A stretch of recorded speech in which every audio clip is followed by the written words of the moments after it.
Okay. So this is going to be different for the Windows people than it is for the Macintosh people, like normal. So for the Windows people, for the Macintosh people, we're going to go to our settings. For the Windows people, you need to go to your control panel or control or input devices or control panels. Or if you can't figure that part out, shoot me a quick email and I'll find out exactly where it is you need to go to actually adjust these settings. For the most part, if your tablet is connected, you are good to go, because my suggestion, especially for starting off right now, if you've never worked with a graphics tablet, my suggestion is to keep it at its default. We'll take a look at what you can customize. For those of you who've actually used graphic tablets forever, just go ahead and keep doing exactly what you're doing. So at any rate, but for the Macintosh people, I need you to go up to your Apple menu. So I'm in the Finder. It doesn't really matter where you do this from, though. So I'm up in the Finder. I'm going to come down to my system settings. Does anybody here have anything other than system settings? Because this used to be a completely different name. It just depends on what OS you're on. You have system preferences. Okay, yours is going to look different than mine, but that's okay. I can show it to you really quickly, but I can talk you through where it's going to be. Okay, so for everyone else, if you go to your system settings and open it up, it's usually third-party stuff is at the very bottom, and that's the case with us right here.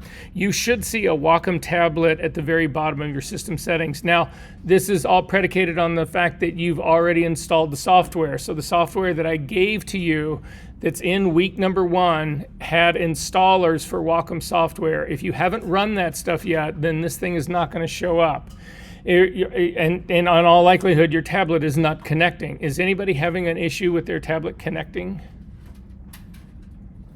Okay, so at the very bottom of mine is Wacom Tablet, not Wacom Center. Wacom Center is actually a software program that Wacom uses. I find it intrusive. There's no real need for it. So that's not fair to say. If you have a lot of Wacom devices, it'll allow you to manage multiple stuff easier. But since I only have one, I'm going to ignore that one. And I'm going to just click on the Wacom Tablet.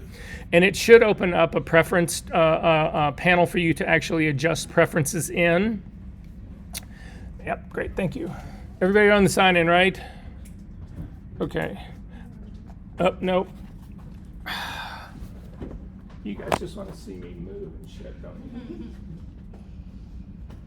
So when you open this thing up, you'll see at the very top, we're just going to run through it really kind of quickly. At the very top, you can actually, I've got all applications are set on mine or all others. There is an Adobe setting in mine that it's for the beta version of Adobe. All this allows me to do is to I can add applications here. If you want to click on the little plus button, you can add any application that you want. And the reason they set it up that way is that it allows you to set up your Wacom tablet to function one way in one program and a different way in a different program. Now, personally, I think I know that there's occasions for that. For instance, if you're a person like who's going to be doing detailed work that we're doing in this class, it's very, very, very restricted to a very small area. You're working in the size of a playing card or less.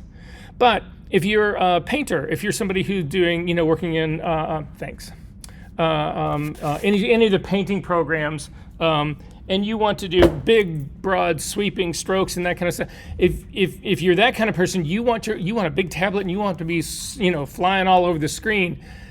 That person, if they are doing the same thing, they could actually set their tablet up to work one way to be in Photoshop, very small detailed, and another way in whatever application they're using to do their painting stuff on a big screen. So anyway, that's all that's about.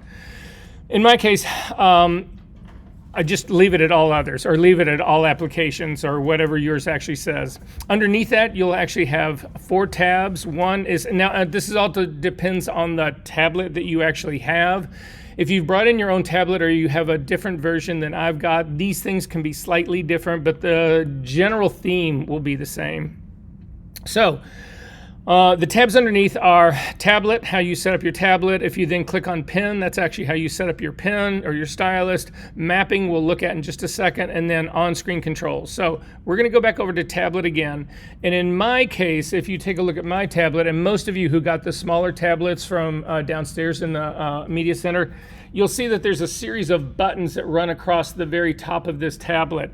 This is how you can change the behavior of those buttons that run across the top of your tablet. So they're called express keys, and if you click on one of them, it'll do something. If you don't like what it does, you can click on this drop-down menu and you can change it. You can say, oh, well, that top button on the side right there, I want that to be a right click or a double click or something like that. I don't ever use them. You're welcome to use them, but I don't bother with them. I try to keep my life simple. Yes. So go to, are you Macintosh? Okay, go to your Apple menu, come down to System Settings, and then at the very bottom of System Settings, you should see Wacom Tablet. Did you install the software? Yes.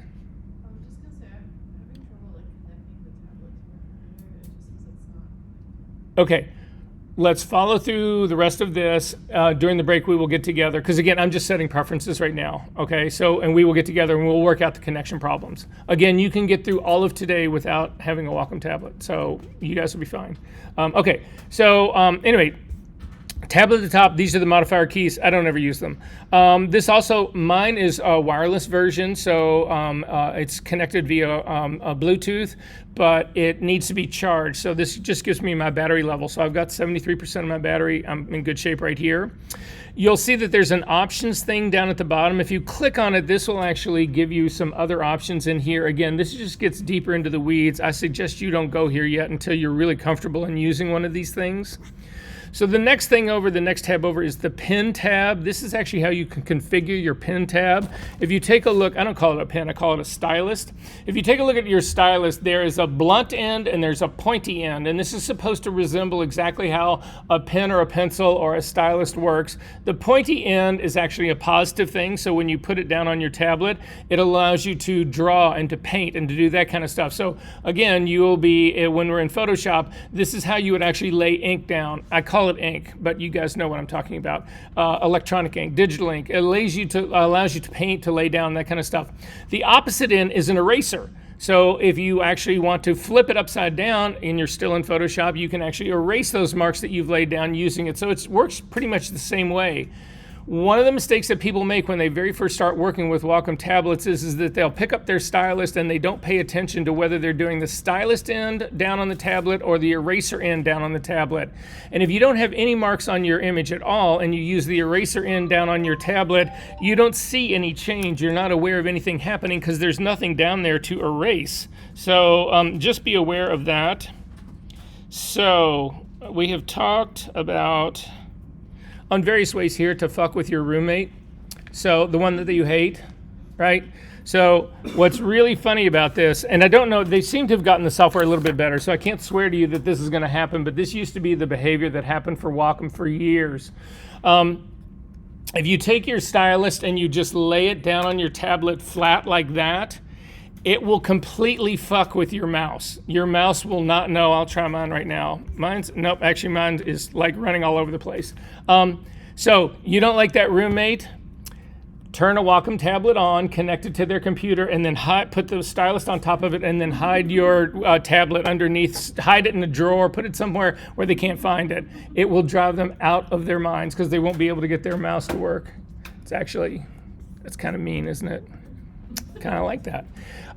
So if you look at the very part of your stylus, the part of the stylus that's close to the pointy end, you'll notice that there's a rocker switch on that. So there's a switch in the front, the one that's closest to the stylus point. It's smaller than the one that's in the back. You can configure what those two things do. So that's what this whole little illustration is right here. By default, the back, the one that's closer to the eraser end, that button was actually a right-click button, and then the button that's closest to the front is actually a scroll button. You can change that behavior. You can click on this and say, I don't want that to be a right-click. I want to be whatever you want it to be. I want it to make my brush bigger or smaller, whatever, all of that kind of stuff. But while we're here, this is where you can actually adjust how you like your tablet to feel. So if you take the stylus in, if your tablet is working, and you actually just put on your, you just tap the stylus pointy end down onto your tablet, you'll see that there is a pressure setting that is, it shows you, there's a gradient that comes up across here that'll show you the pressure setting. That's telling you how much pressure you need for your tablet to feel like it's a full mouse click. Now, the advantage of working with a Wacom tablet is that you can use your pressure to do different things. You can use your pressure, for instance, to emulate opacity or to change opacity. You can do it to work flow. You can do it to do other things. And so the amount of pressure that you put down has a direct impact on it. So, but this is a global pressure. So this, what we're saying here is that what do you feel comfortable? How hard do you have to press down? Now, if you've got really big, strong hands and you're like football player and all that kind of stuff, whatever, you may feel that this current default pressure is too light, in which case you can grab the little slider at the very top and drag it up to the firm setting. And now you'll notice you have to actually push down considerably harder on your tablet to get that line to go all the way across. If, on the other hand, you're somebody who's got weak hands, or you're somebody who's actually got issues with your hands or carpal tunnel or any of that kind of stuff, whatever, you can flip this on, take your tablet feel all the way back to the soft side. And now you barely need to actually lay your stylus down on that for it to go all the way full. If you've never worked with a tablet before, I suggest you leave it in the middle. The next one over is the next one down is the double click distance. And what double click distance is if you actually use your mouse, and let's say you're on the Finder, and this holds true for Windows people as well. You can take an icon and you can click. Let's say it's a Word document. You can find the icon of a Word document, and if you click on it really fast, it will open up.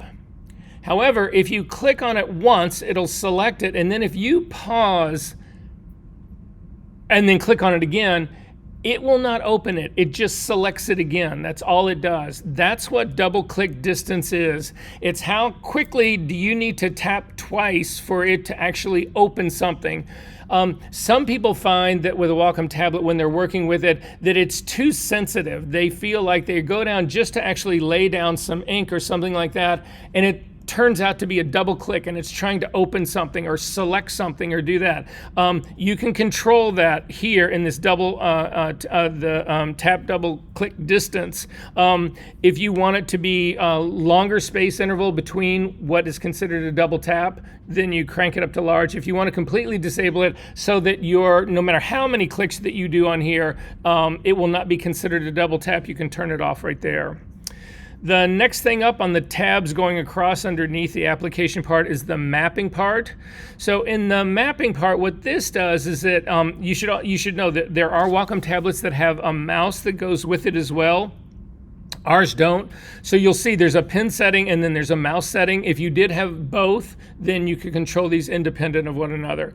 But right now, by default, this is actually set up so that the entire surface of my Wacom tablet, underneath the, you'll see if you take a look at your Wacom tablet, underneath the express keys, this whole area all the way to the edges is active and it is mapped to your screen. So the top, the lower right-hand corner right here is mapped to the lower right-hand corner of your screen. The upper right would be the same upper right of your screen, that kind of stuff. I don't like that behavior for these smaller tablets. So for me, the problem I have with a smaller tablet is, just take a look up here, you'll see this, my illustration of it. When I'm working in the middle like this, I'm actually resting the heel of my hand on the edge of the tablet, and it works out really fine. I like the way that feels. But when I want to work at the lower part of my image, my hand has to come off of this and it gets really awkward. My hand slides off the tablet down onto the desk and I hate that transition. So for me, I actually changed the mapping on my tablet. To do that, you'll see right now that the full tablet is mapped to your full screen. I'm going to click on this tablet area and just say portion. And then it'll open up this place that allows you to make adjustments here. Now, you can do it just by dragging and dropping, and that's how I do mine. I'm going to click on this lower line here in the bottom, and I'm simply going to crank it up.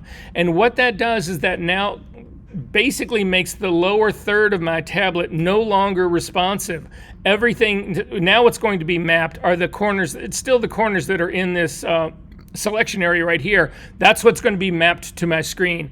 And I just personally like this better. But this is a preference for me. You don't have to do either one. You can leave it at its defaults, work with it at its defaults, and see what you think, right? If you find out that you're working in a really small area and you don't really like moving your hand around at all, you just want to be able to actually do this with your fingers like that, you could actually use a very small area of your tablet to map to your entire screen. Where this becomes, so anyway, I'm going to go ahead and say okay for mine like that. Again, you don't have to do that. That's how I'm going to do mine. But where this really becomes a bigger issue is that if you have multiple monitors, you will see, if I had a second monitor, there would be a second monitor on here, and I could map my tablet to the entire, all of my real estate to both monitors. I could map it to only one monitor and not to another monitor. I can map it to certain areas of one monitor. I mean, I can do all of that kind of stuff. It just gives you more control as far as that whole part goes. I'm not going to bother to get into on-screen shortcuts because I don't use them. If you've screwed anything up here, you just click on the default thing and you are good to go. And other than that, you can close it up and we've done everything we need to do on this. But again, please bring these every week because we will actually be using them. It's not that you can't do the work that we were going to do from this week until like week number 6 or 7. This isn't necessarily, well, it may even be week 5. This isn't necessarily mandatory, but we actually reach a point where if you do not have your tablet, you are going to really, really, really regret the pain and agony that you're going to suffer in how you have to retouch using a mouse or a tablet, or I'm not a tablet, a mouse or a trackpad, that kind of stuff. So it's coming is all I can say. And in the end, I will say this, I'll tell you other tricks about this tablet. There are times where you don't want to use a tablet. Like when we get into using the pen tool, a tablet is one of the worst things in the world you can use for that. I'm not saying that a tablet is how you should do everything from now on. It isn't. It's the right tool for the right job, it is. But for other things, no. Okay. That's all I got on that guy. Just so that you know, there were a ton of you who had problems with the homework assignment, which is fine. We are actually going to do the homework assignment here in class. Typically, I was telling some people here earlier, the way I'd normally do this is that you guys would turn in a homework assignment like the one that was due today. I would then grade it over the next week. And then the next week, I would come in and say, okay, collectively, this is what I'll send you all sorts of written stuff. I grade it in Canvas. You'll get comments about the files that you turn in, what you did right, what you did wrong, what I think you could do better, what I think you could do worse, all that. But anyway, once you've gone through that, then you'll come back. So we would come back to class next week, and I would actually then try to do usually an abbreviated version of the assignment. So many people in this room had problems with this. We're going to go through it right now. We're just going to do the whole assignment. First off, though, I need to start with something else. And the thing I want to start with, something else in here, is masking. And I want to make sure that everybody in here understands masking and what's really going on. We briefly touched on it before, but there was enough people who raised their hands and said, I'm not entirely certain about masking, that if masking is, so I said to you guys last week, if you can make a selection in Photoshop, you can do anything. But if you can't create a mask from that selection, you can't do anything. So it's kind of the other part of the whole equation here. So we're going to go through just a really quick down and dirty version of masking in Photoshop, and then see if there's any questions. And if they're not, then we're going to jump in and we're going to redo the assignment. Once we redo the assignment, I'm going to actually then show you guys how you go ahead and connect to the server and submit assignments. It's the way you'll submit assignments from now on. If you're clever and you've done your assignment for today really the way you're supposed to do and you're really smart and all that kind of stuff, good for you. If you're not, you might consider doing it right now and turning what we do in class in right now, because I can promise you if you follow me, that will be correct. Fair enough? I'm still feeling a little guilty about telling you that the Castle assignment last week was an assignment, and yeah, we're doing it in class, and everybody's like, woohoo, yeah, great, and then I had to, yeah.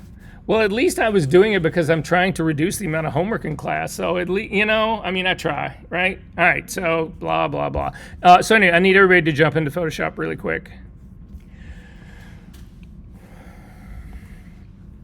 So once you're in Photoshop, typically what I do, literally I come into Photoshop, I hit the D key just by itself. And the reason I do that is that defaults your foreground and your background color. These two colors that are right down here, defaults them to black and white. Those are the default colors.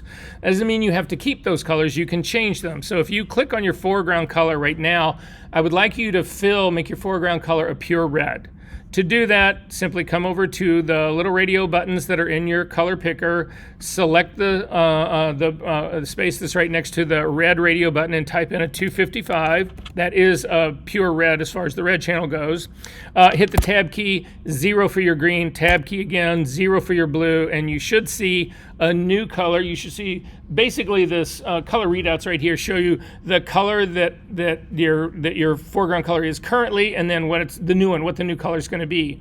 This little triangle that's right next to it, the little color that's right next to it with a triangle on it, what that is doing is that it's telling me that this is not considered a web safe color. So basically it's saying, okay, this color that you've picked, you cannot get that online. It will not, there's no way that we can get this pure intensive a red online. If you know that you're working or you want to be working in what would be considered a web safe color, you simply click on that little button right there and you'll see it really knocks the saturation of this pure red back. So anyway, that's just so that you know what it's about. In my case, I don't care about that, so it's just an exercise we're going to be doing in class. So I'm going to go back to my red little square right here and type in 255, tab key 0, tab key 0, and then say OK. So now I've got a foreground color of a pure red. So then I want to make a new file in here. I don't want to start working on one of your files. I want just a brand new synthetic file. So to do that, you hit Command N, stands for Command New, or you come up to your file menu down to New, either way. Now, in my case, it opens up, this is the legacy version of the new document dialog box. This is something we set up in the very beginning. If you've got the brand new convoluted version of it, you're on your own. If you want to go back to the simpler, more, in my case, not only simpler, but it's ironic, more simpler, that's not a word, more simple, yet more advanced. That's the way I feel about this dialog box. So for me, once this dialog box opens up, I'm going to come over to the dimensions. You've got width and height. Mine is in pixels right now. I'm going to click on this drop-down menu and just bring it down to inches, something that I'm familiar with. For the width of my image, I'm going to put in 10. I'm going to hit the tab key and go to my height. I'm going to put in 8. It's just going to be a horizontal 8 by 10. Tab key again and come down to resolution. Resolution does not matter in many dialog boxes, but it matters in this one because this is where you establish the resolution of this. I'm going to put in 300. And then the color mode should be RGB. The bit depth should be 8 bits. You don't need to worry about the background color that's listed in here. The color profile it's sitting here is saying is this an sRGB. If you see that, that should be a warning to you that maybe your color settings are set wrong. So I'm going to change mine to Adobe RGB. It also could mean the last time you used this dialog box, that was the color profile that you picked for this, which could easily be the case. I'm going to go ahead and say OK to that. Then I'm going to really quickly check my color settings. So if you're on a Macintosh or Windows either one, it is in the Edit menu. Click on the Edit menu, come down to your color settings, and you need to make sure. And in this case, that's exactly what had happened. The last time I used that new dialog box, I created a file that was in sRGB deliberately. That sticks. So I'm okay here. My Photoshop is actually set up to be working in Adobe RGB. But so anyway, that's what's going on here. So I'm going to go ahead and say OK to that. Then let's see. I'm going to make a copy. I just need a copy of this layer right here. I want to make a copy of the background layer. The easiest way to make a copy of any layer is Command J. So hit Command J. Again, every time I say Command, for the Windows people already know this shit. Macintosh people don't, because it never goes the other way. But Windows people all know this. Whenever I say Command, it's going to be Control for you guys. So anyway, Command J in a Macintosh world, and you can see it makes a copy of that image. It names it layer number 1. It's not locked. You'll see that there's a small little lockdown on my background layer. We'll talk about what that is later on. So now that I've got this open, there are two shortcuts that use. Actually, I want to change my background color before we do any more work. So leave your foreground color red. I'm going to click on my background color, and on my background color, I want a pure green. So I'm going to swipe across my red value in the color picker and type in 0 for red. Tab key, I'm going to leave the green at 255. If yours isn't, type in 255. Tab key again, and 0 for your blue color, and that'll actually make it green. So now I've got red on the top, green on the bottom. Really sad, sick, cliche Christmas colors. Has everybody got this far? Are we good on this? So again, I've said this to you guys before. If there's at any point something is not happening the way I'm talking about it, the way it's on my screen, whatever, do not hesitate to yell out and stop me. Just say, Verser, no, that didn't work for me. That's not happening, whatever. Because it could be something very simple. It usually is. But it also could point to something that's actually much more troublesome, that maybe there's something wrong with your computer in it, or the preferences in your Photoshop or whatever, that maybe we don't take the time right this second to fix it, but we certainly will take it before the end of this class. Okay? So stop me. Okay. So I've already told you, I don't do many keyboard shortcuts, but there are there's probably a dozen that I use. I use them all the time. You'll get used to that part. If you are a keyboard expert, a key shortcut expert, that's great. Go ahead and do it. You're a much faster, more efficient worker than I am. I would never say don't do that. But by the time they get to keyboard shortcuts that are like 6 keys that you've got to press all along, whatever, just for me to map that out with my hand is longer than finding the menu item that just says do this. So anyway, that's just my take on it all. All right, so I want to fill this with my foreground color. So the easiest way to do this, there's a gazillion ways like there always are in Photoshop. You could come up to the edit menu down to fill, but that takes too long. The easier way to do this for me, first off, right off the bat, I want to fill my screen as big as it can get, this image to make it as big as it can get. So really quickly, I just double click on the hand. When you do that, it'll jump out and it will make your image as big as it can be, but you still can see the entire image. Nothing is being hidden, nothing's under any borders. So it's the max that it can be. So I will do that all the time. I will zoom into stuff and then I'll double click really quick to get back out to see the whole image. So anyway, just another tidbit as we're going along. Okay. So to fill with my foreground color, you need to look at the 2 keys that are right to the left. That is so confusing. If you look at your space bar, there are 2 keys to the left of the space bar. The key that's right next to it, in the case of Macintosh people, it is your command key. That represents the background color. If you look to the key next to that, which in the case of Macintosh is the option key, that represents your foreground color. It is oriented correctly that way. You'll notice that your foreground color on the toolbar is always the one that's the most to the left. You'll also notice that your option key is the one that's most to the left. You'll notice that on your toolbar, the green color, background color, is always to the right. The same thing on your keyboard. Those 2 keys, they represent the relative colors, whatever those colors are. So if you hold down your option key, and it's the same keyboard arrangement for the Windows people, it's just that the keys are named different. It's the 2 keys just to the left of the space bar. I'm going to go hold down my option key, the one that is the furthest left, which is representing my foreground color, and then hit the delete key. In the Windows, I don't think they call it delete. I think they call it, back something. Backspace, yeah, exactly. And you'll see it is now filled with that red color. If I hold down my command key, the one that's right next to my space bar, and hit the delete key, it fills it with the background color. And I can do this all day and long. So it doesn't really matter to us so much about filling with color like this. Where it matters is that we are going to get, especially in masking, we are going to want to really quickly fill large areas with black or large areas with white. It's just a very fast, efficient way of doing it. Make sense to everyone? Okay, I'm going to go back to the red. However, I want to show you another trick really quickly. If you hit your X key, these 2 things trade places. Now, the last time I filled with my background color, this green color, I was holding down the command key and hit delete. I'm going to do the same thing right now. It's not going to fill it with green, it's going to fill it with red, because red is now my background color. So command delete, and it fills it with red. Just because I prefer to work with red than I prefer to work with green. Is this making sense, everybody, what's going on here?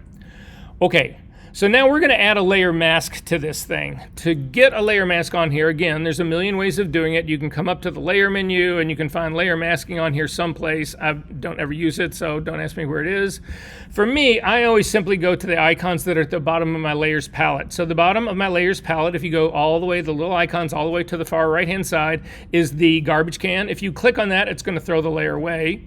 The one next to it, the square that's got the plus in the middle of it, that's add a layer. That will add just a blank, empty new layer. If you go to the next one to that looks like a file, basically a file folder, that's pretty much what it is. It's how you can group together sections of, so you can select multiple layers and then group them together. It doesn't really change anything. It just helps build organization for you. I had a student, you know the guy, you know the poster of the moose? So the poster of the moose, the guy who actually did that was in my, it was in this class, retouching class, years ago. Jake. He might, yeah. He's a really sweet guy. He was a great student. Anyway, so for the final project, we haven't really talked about the final project a lot, but the final project is supposed to be, you know, a body of your work that represents what you've learned in this class. That's kind of the idea behind it, right? And so everybody says, well, how many images? How many images? And I usually say, well, a minimum of 5, unless they're really, really, really extensive images. And, you know, I mean, if you've done a lot of work on this kind of stuff, whatever, then I can't really say that, oh, yeah, you spent a month doing that. You need 5 of those. That would be 5 months. It's longer than this class. Not fair.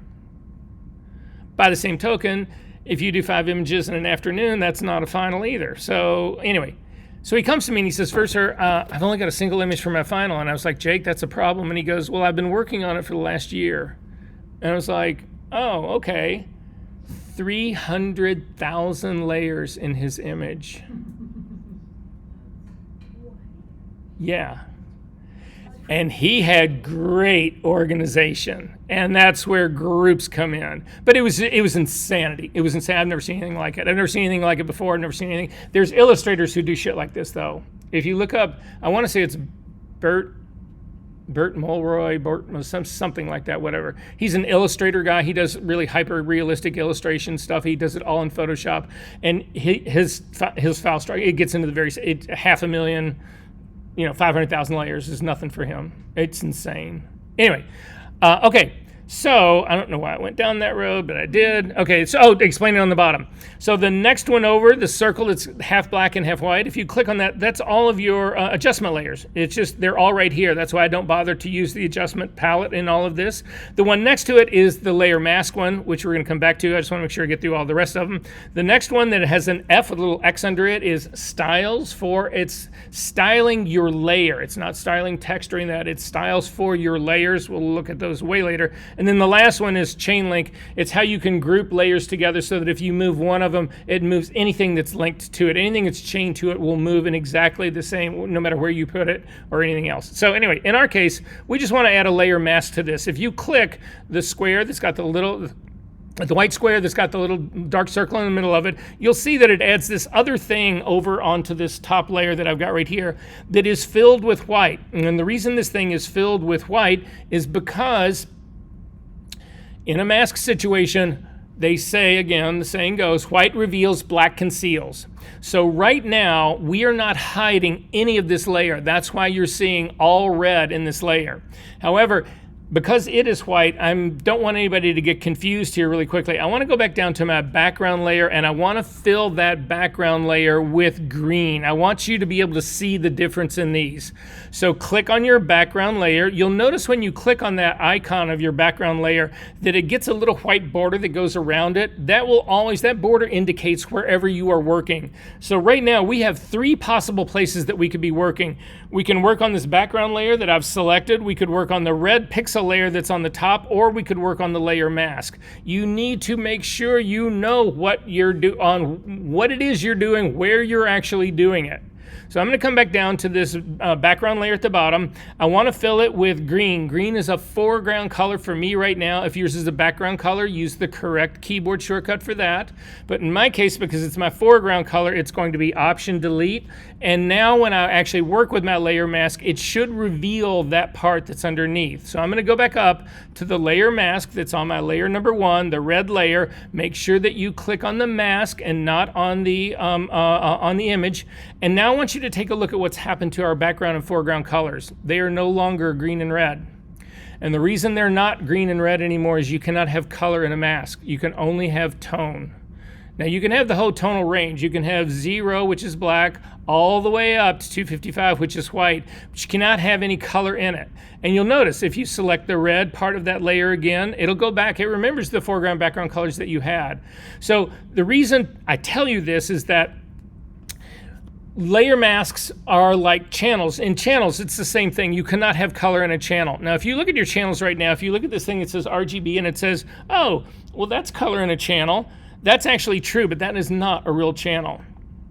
And to show you that that's not a real channel, I'm actually going to ask you to grab that RGB channel and grab it and drag it down. We're going to make a copy of it. So again, the icons that are on the underneath bottom of your channels palette function the same way they do underneath your layers palette. There's a garbage can, there's add a new layer, there's a, it's funny, there's a masking layer part on here and a selection part on here. The masking part on here is it's not a true mask, it wouldn't save anything. But anyway, if you drag this down, you can't make a copy of it. There's nothing you can do about it because the color in here is just giving you what all the channels underneath it are doing. Okay, so back to my layer mask. I'm going to select that guy. I'm going to hit the B key to get a brush.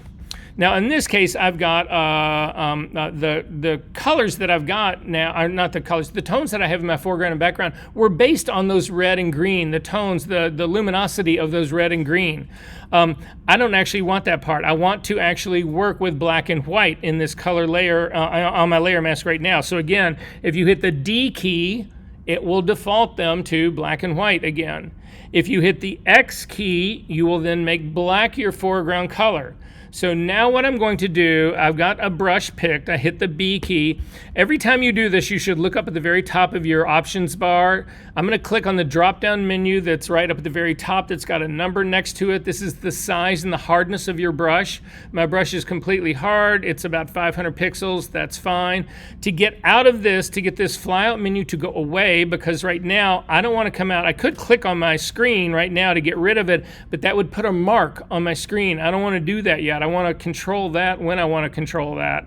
So just hover over the word that says Adobe and click on that, and that fly down menu will go away and you will not have put any mark on your image yet. Then the next mode over, you want a normal blending mode. We'll talk about what those are later. Opacity of 100% and flow of 100%. To change your opacity and flow in this, you can actually use the scrubby slider. If you hover over the word opacity, you'll see you get the hand with the fingers with the arrow going right and left. You can scrub back and forth and it'll just change the opacity. You can do the same thing with flow. We're not going to talk about what those two things are, the differences in those are right now, but we will.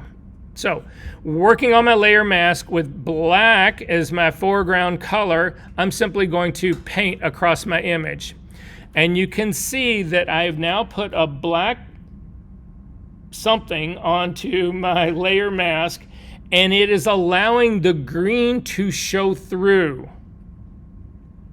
So I'm not painting with green on this, I'm actually painting on the layer mask.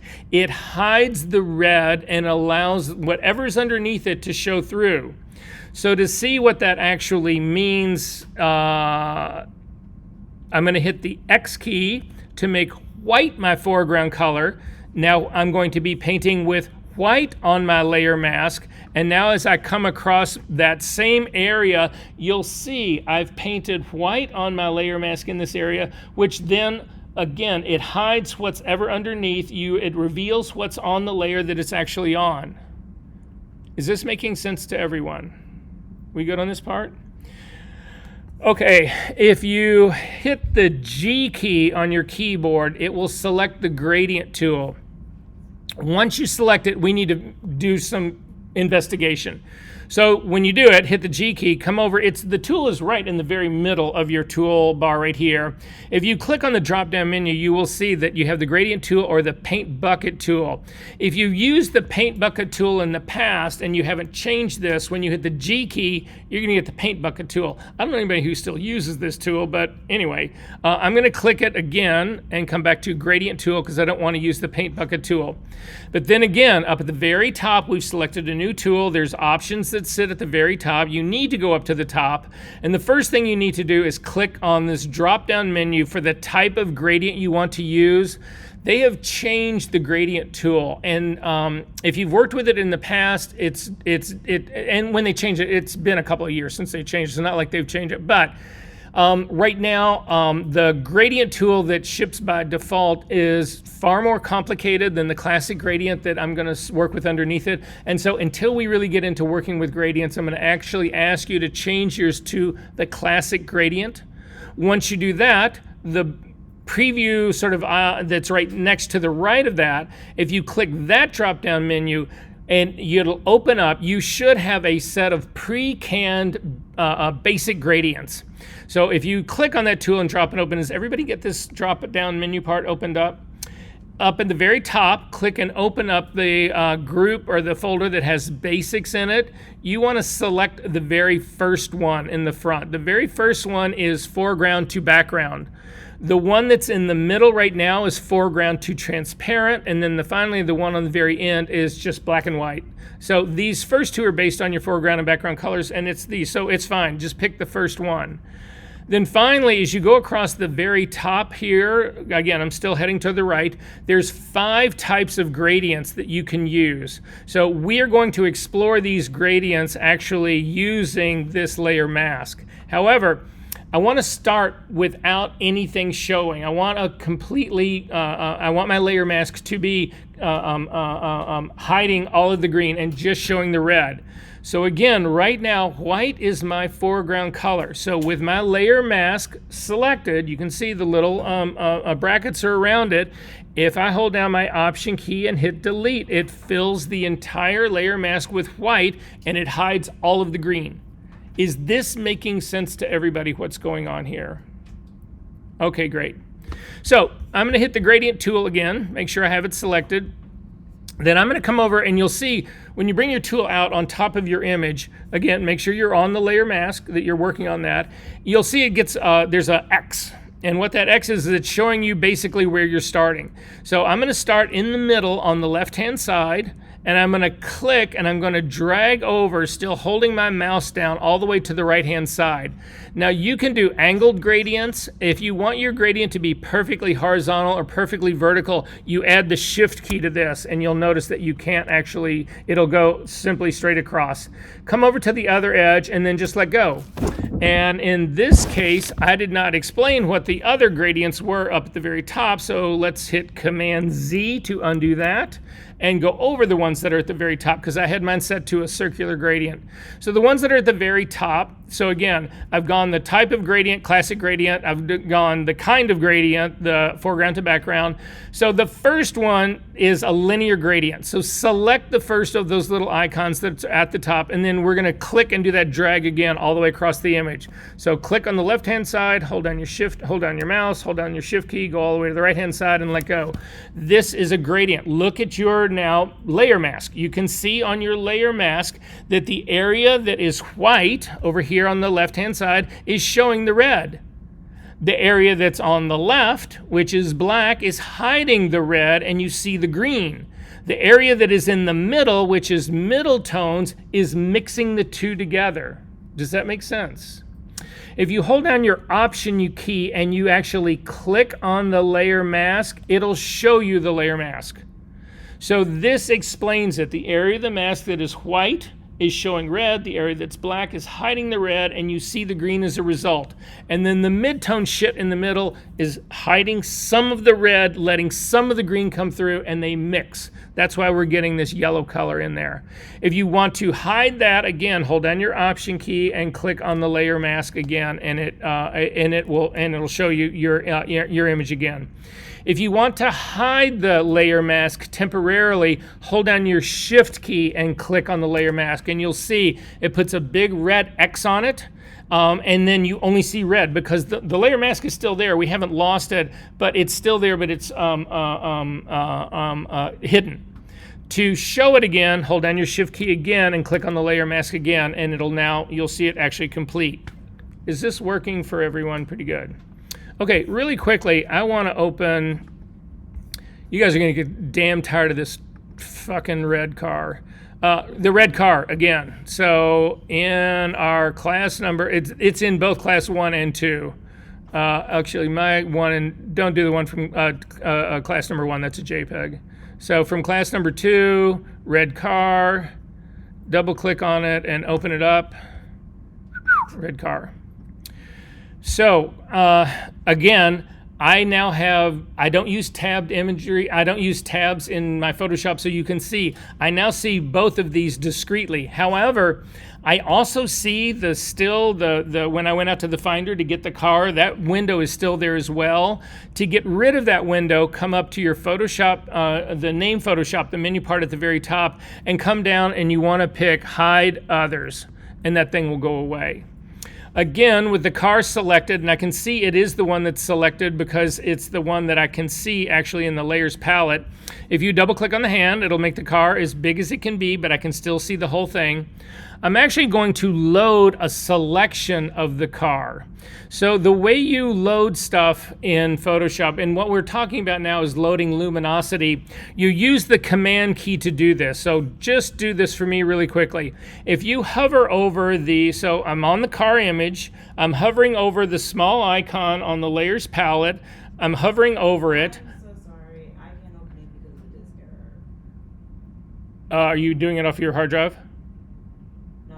You're doing it off your computer? Yeah. That's not good. Can you open up any other file from?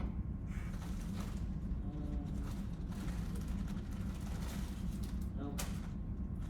Try a full restart of your computer. Okay.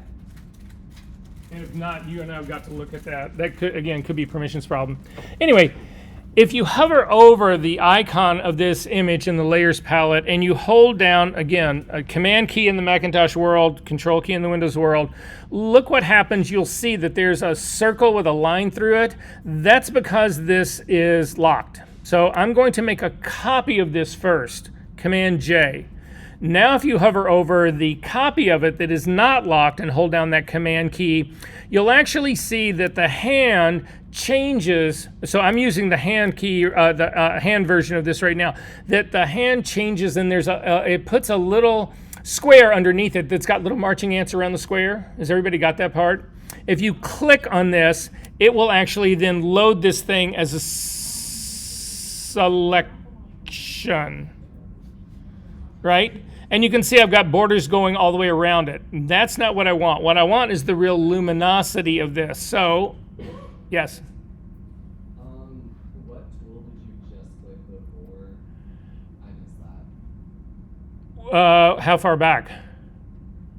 Just before the dancing Oh, hands. if you hover over anything, you'll get the hand. As long as it doesn't matter what tool you've got. But besides, we're not going to stay over here in this area anyway. We're going to go someplace else.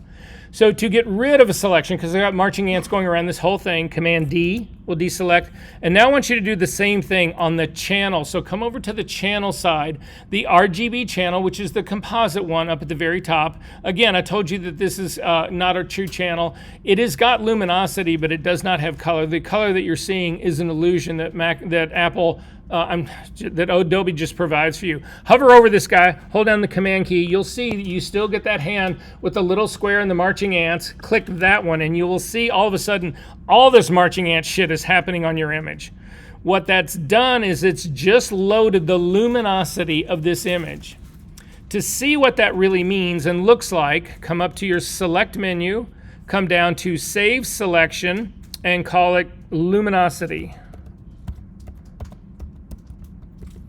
And say OK.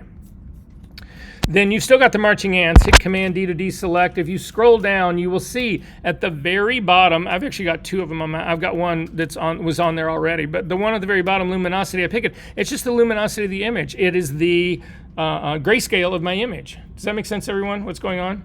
Okay, so I'm going to then drag this channel, this luminosity channel, I'm going to drag it on top of my gradient. So I'm going to sit there and just click and drag and pull this on top of my gradient. When you copy stuff from one image to another, it will land wherever you put it. If you want it to be centered, before you let go, hold down the Shift key and let go. And it will then put the car on that layer. And you can actually see my luminosity channel is sitting right in here. And you can see the luminosity part of it is right here. So I'm going to go back up to the very top of my image. I'm going to click this RGB channel that's at the very top. I'm going to fill my gradient. Actually, I'm going to get rid of my, yes? I know, and I keep trying to tell you guys to get rid of them. I know, if you know how to work with them, great, but apparently there's some who don't. So if you want to keep it, you drag that channel from the image of the car on top of the tab of this RGB file, and it should do the same thing. Again, right now, this is very simple stuff, but when we get into compositing and you've got 6 images that you are trying to drag and drop bits and pieces from, your command of those tabs has to be absolute. And then also the layers that you are doing it on your tabs, on those images, has to be absolute. And if you work like that, great. I don't. So, okay. I'm going to get rid of focus, guys, focus, guys, focus, guys. So, yes. You have what? Okay. You haven't missed a lot. Here, I'll get you caught up really quick.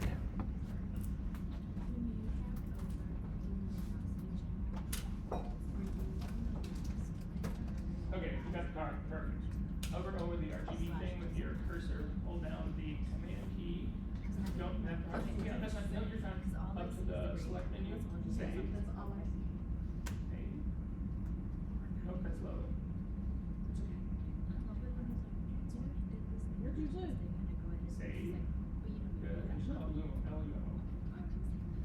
Say okay. And then you're going to go grab this Lumo. Hit Command key first to deselect. And then grab that Lumo, the channel, and you're going to bring it on top of the RGB one. And that's fine. You're good. You're where you need to be. And then you're going to go to the very top and select the RGB guy. Right with me. No, you're not commanding it. Just yeah, you're good.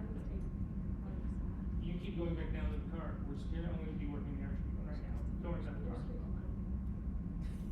Just on the RGB image. That's all you worry about. Okay, I want to get rid of this of the gradient mask that's actually on this layer first. So I'm going to throw it away. And guys, if you don't learn anything else out of today, this is the one thing that you better remember, because I see people doing this all the time. And the first time that you do it on an assignment that you turn in, I'm going to spank you. The second time, I'm going to flunk you on that assignment. So, and I get really angry about this part, because what we're going to do right now is destructive. So if you take a look at this image right now, does everybody have a gradient, right? If you take a look at this image right now, can I just leave this alone? Why would I change this? But all of you have been taught to apply layer masks destructively. I do not tolerate destructive moves in this class. You should just know this right now. And anytime I find one, I'm going to not only flunk you for the assignment, I am going to humiliate you in this class. I'm going to record that shit in the video so that for the rest of eternity, you will be humiliated somewhere in the bowels of YouTube that no one will come find, but nonetheless know that that humiliation will outlive us all. Okay, so anyway, I'm trying to impress upon you about how destructive work for, you don't want this. Yes? My gradient tool isn't making the gradient. Okay.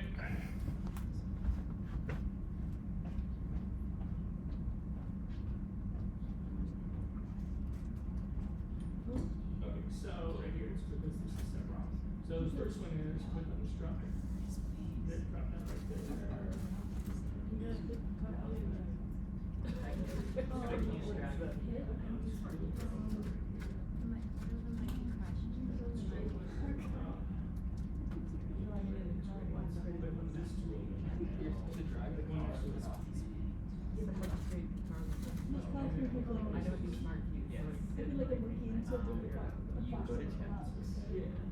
And hover over RGB and click command and Yeah, this is No, not. I already selected it, but it didn't create it. then you go to load Okay. or save select Oh. in the select drop down.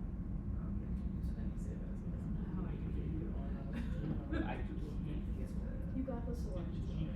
Yeah, no, I saw that, I just, I thought he actually had something that comes with it. It wasn't, I was zoning out, I was like, why?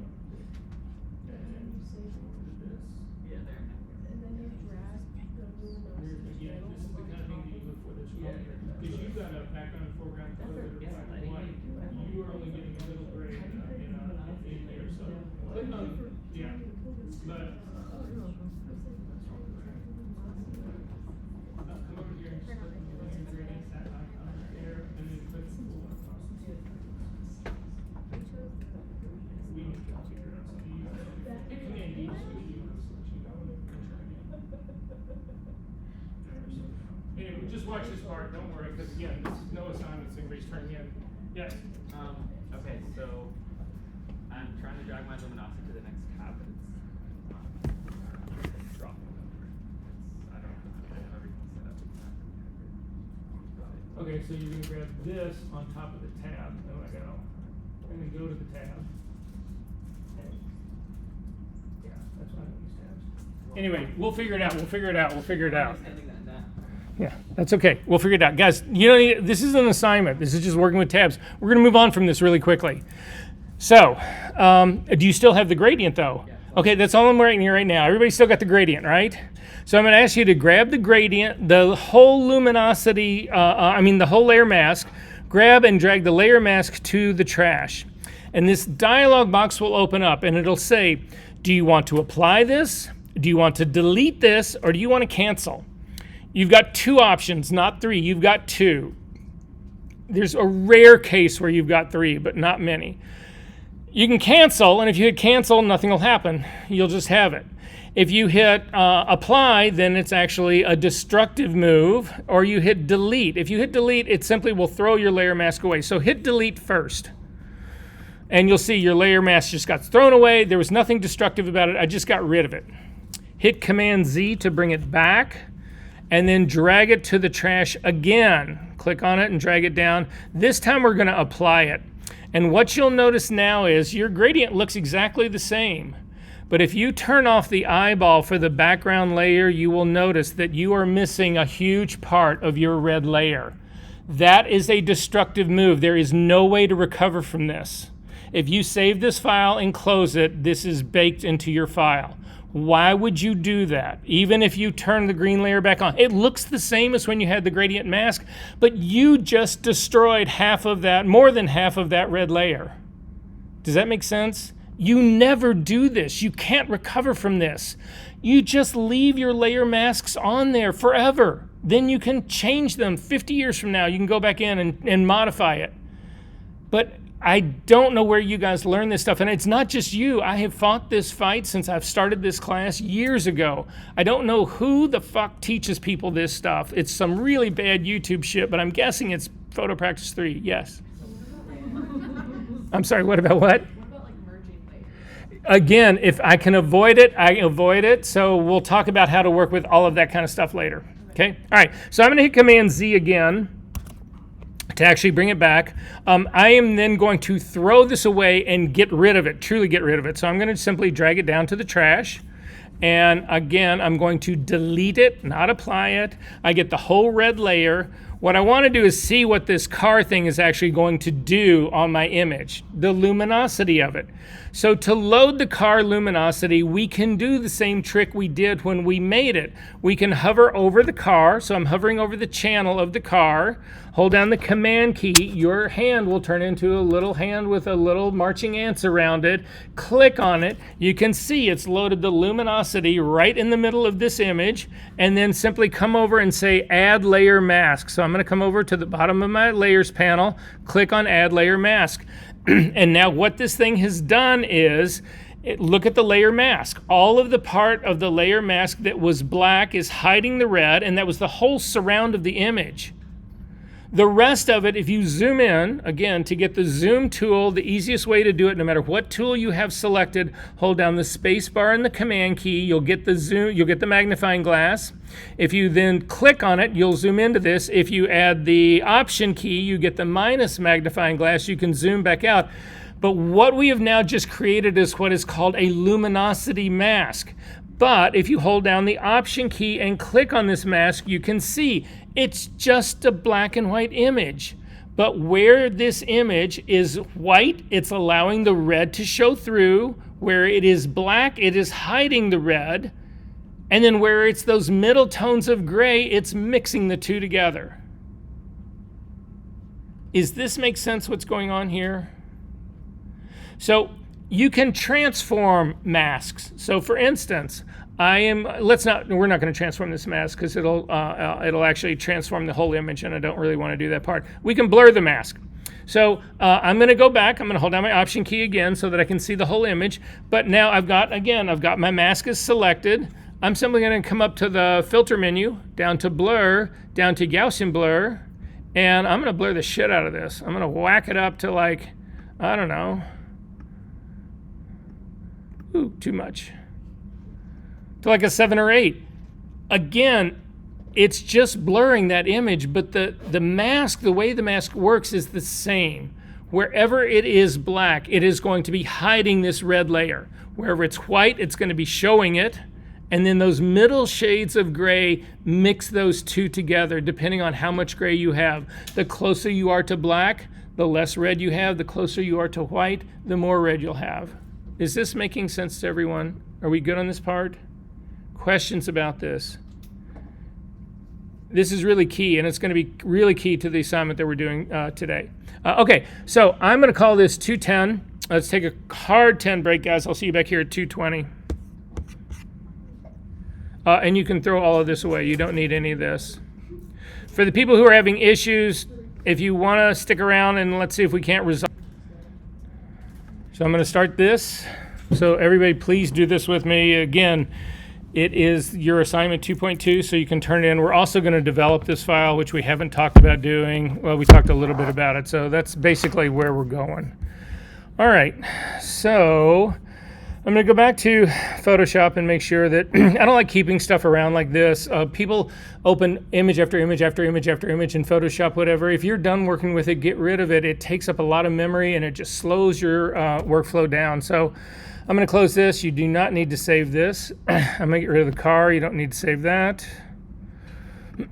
If you don't know if you've got a hidden window going somewhere, click on your window menu, and at the very bottom, if you've got anything open, it'll be listed right here at the very bottom. Then we're going to go to our channel week number 2. We're going to go into the assignments folder. Inside the assignments folder, the file that you're looking at is in this 201007002_car_fashion_03. That's the folder that it's all in. If you continue to open the capture folder that is inside there, you should look at frame number 1. If you look at frame number 1, you'll actually see it is that same sort of setup, same sort of shooting. There is a color card that's in here.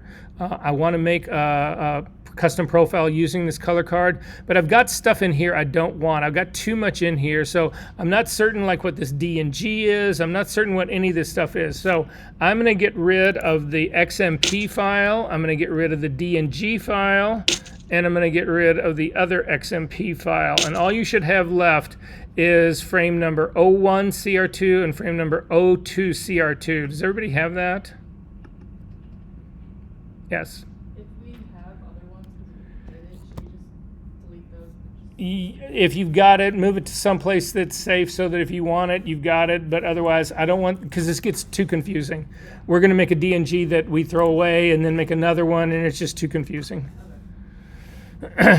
Okay. So to start with, we need to make a DNG of this first of the CR2 that actually, the frame number 1 that's actually got the color card in it. If you simply double click on it, it should go right into Photoshop. And in my case, it brings me into Topaz. So I'm going to quit Topaz.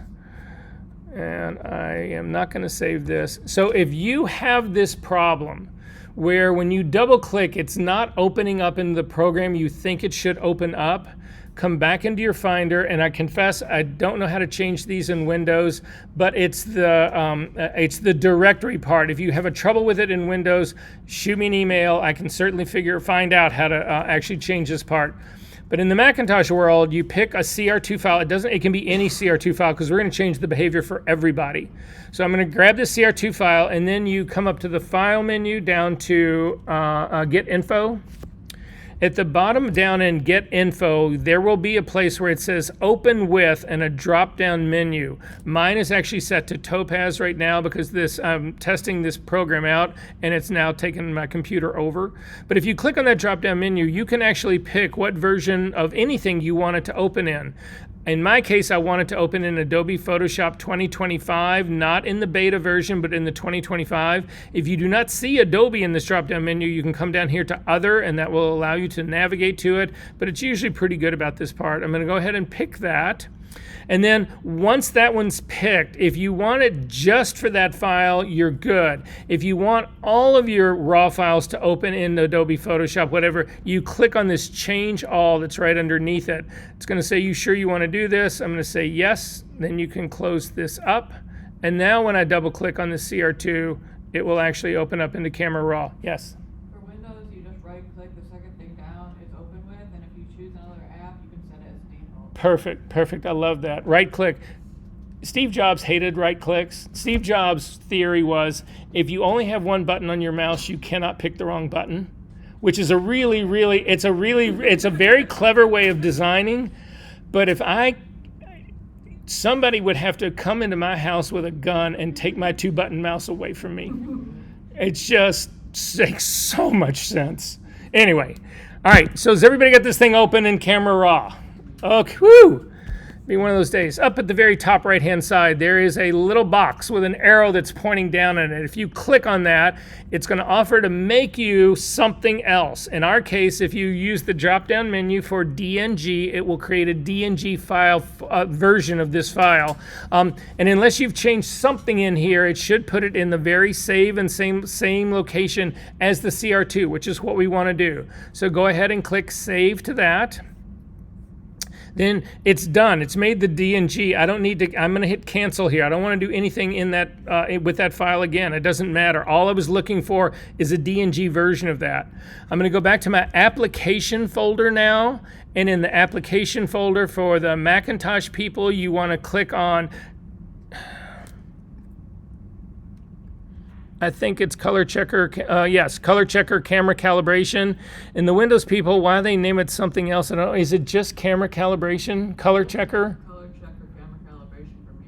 Oh, it's the same thing? Yeah, well, finally they got it the same. Anyway, open that app. This is one that you guys installed a while back. It'll open up, and then you need to go find the file that you just created. So I'm just going to go back in time to my assignment folder. And again, in the assignment week number 2, in the assignment folder, in the folder number that ends in 03, continue to open that up, and you should see the DNG of that color card that we just created. It's sitting right there. You want to drag that on top of the Color Checker Camera Calibration window and let go. It should find this color checker automatically.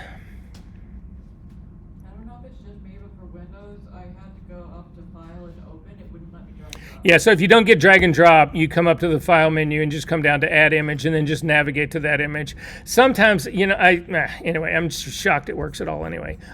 Before I actually create this profile, I'm going to go back and I'm going to, it doesn't matter whether you do the D&G or the CR2 because we're going to get rid of the extension on it anyway.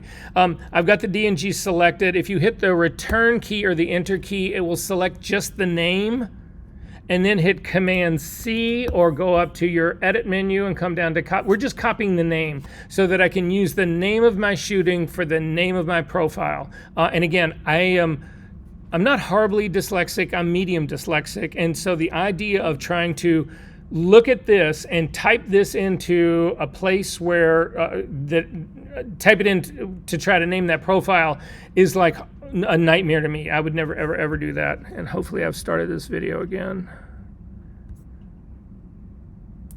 Yep. Okay. Sorry. All right. So back into this. So now I can click on Create Profile. And it's going to say, okay, what do you want to name this thing? And I'm going to name it with the name of my file, which is the name of my shooting. So I'm just going to hit Command V. It'll put it in. Now this has actually got the file number, the frame number. That 001 is a frame number. I don't need that. You could leave it in there. It won't really matter. I'm just going to get rid of mine. And then again, it should be being saved into this camera profiles folder. This program is very good about finding that in either Windows or in Macintosh. So I'm going to hit go ahead and save this. Cursor. Yeah. Mine, every time says it's not a valid DNG. Every time what? Every time I try it says it's not valid DNG. So you've made it, and then you're now dragging it into this program, and it's saying it's a not valid DNG. Show me the file you're trying to drag in.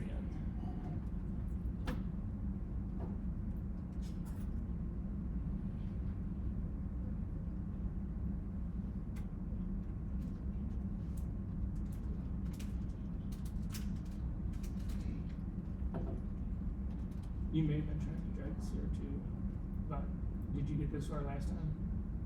Where's it?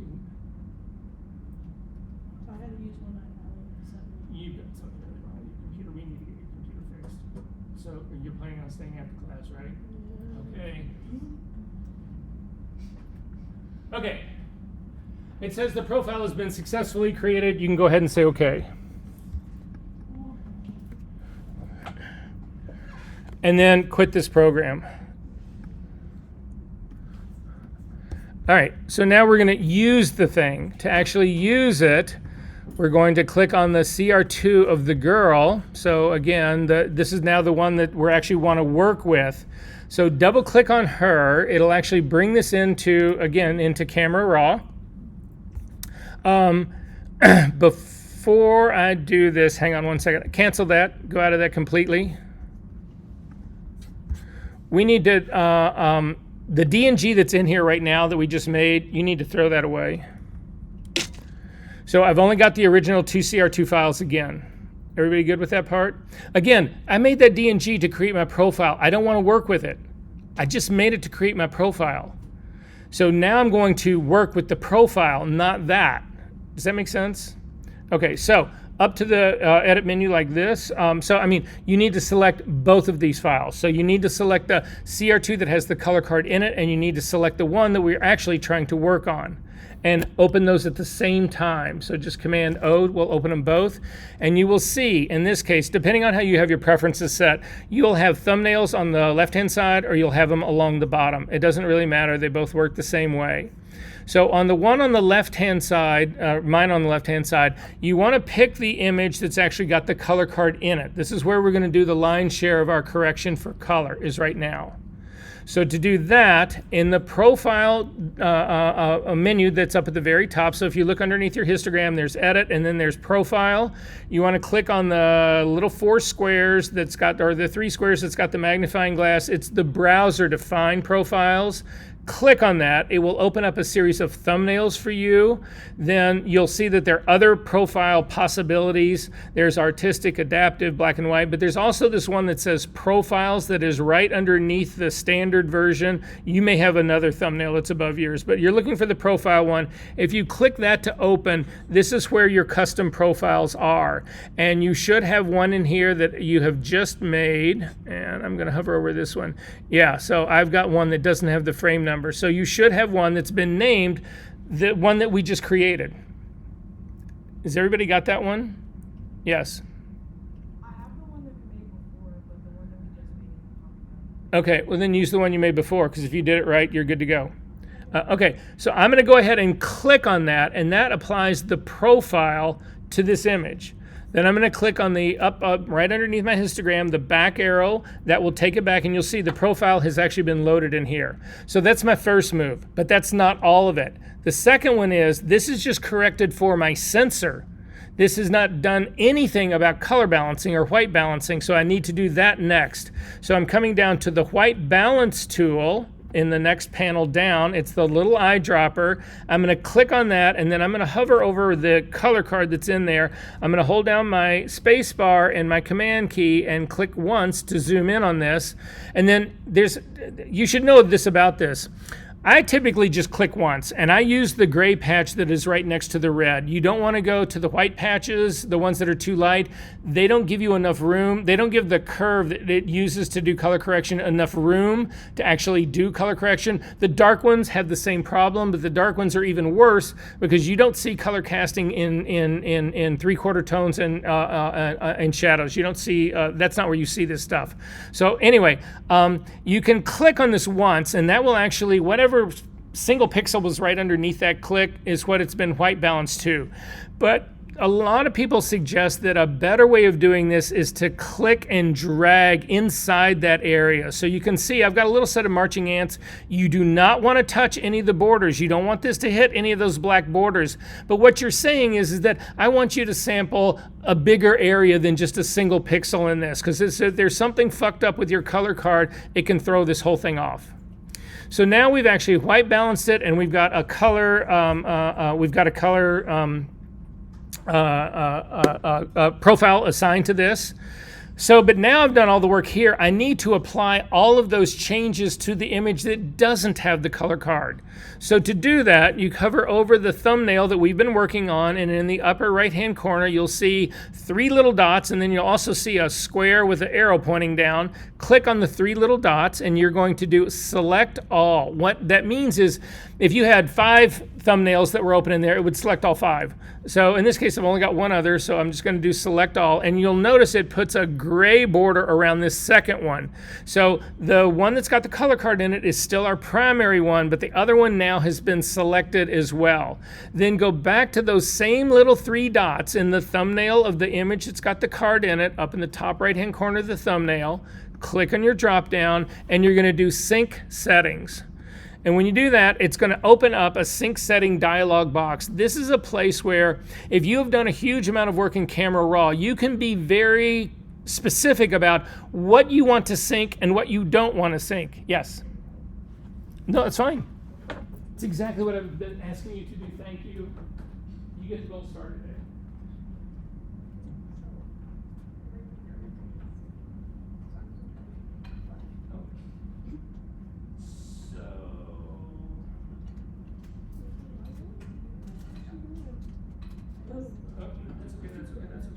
We need to start this over though, so close this one up.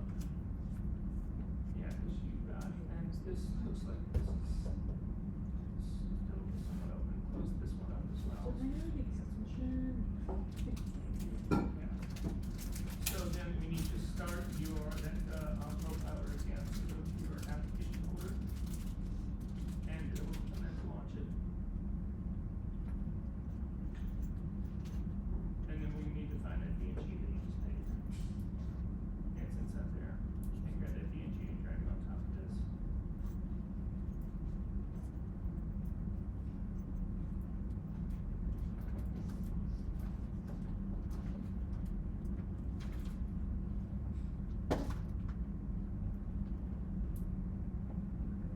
No, that's perfect.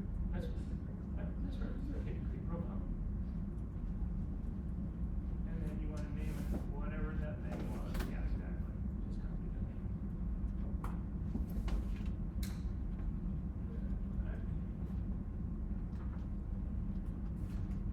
Okay, yeah, so this is the problem that you run into. You got over OS in this one. So to get rid of this, you need to hold down your control key. It'll give you a right mouse. Hold down the control key and click. Just click, and then you're going to do paste. And then you want to put a dot, D,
Red.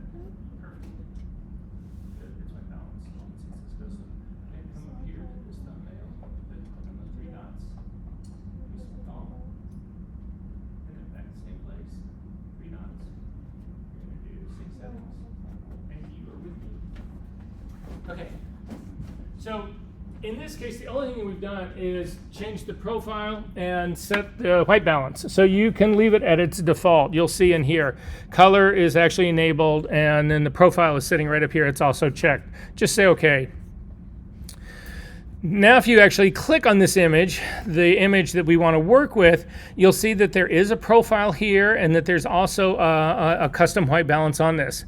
The thing is that right now, if we save this file, or we go ahead and actually start to work with this file, that profile it's there. It's not embedded in this image though. It's still the one that's sitting in your system folder.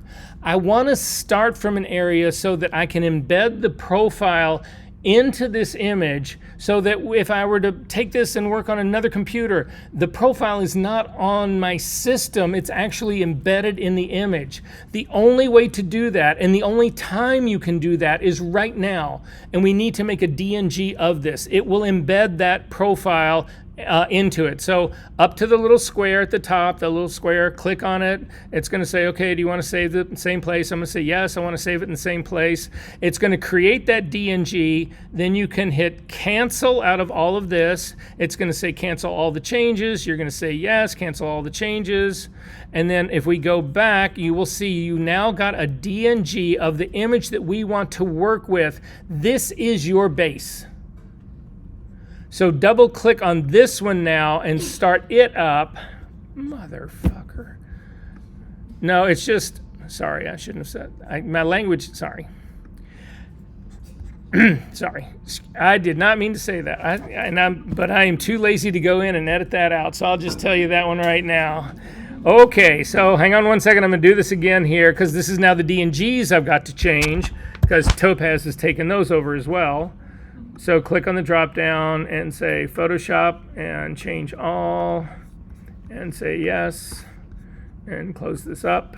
And then double click on your DNG. It should bring you into Camera Raw. You will notice that your profile has already been selected and you've got a custom white balance, and we are good to go on this. So this is my first iteration out here, and you should know this about me enough right now that for me anyway,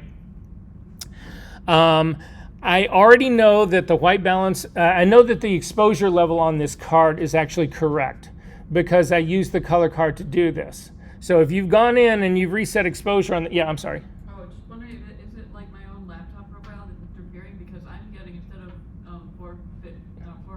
550, you set the 4500 and I got the 10 of 8.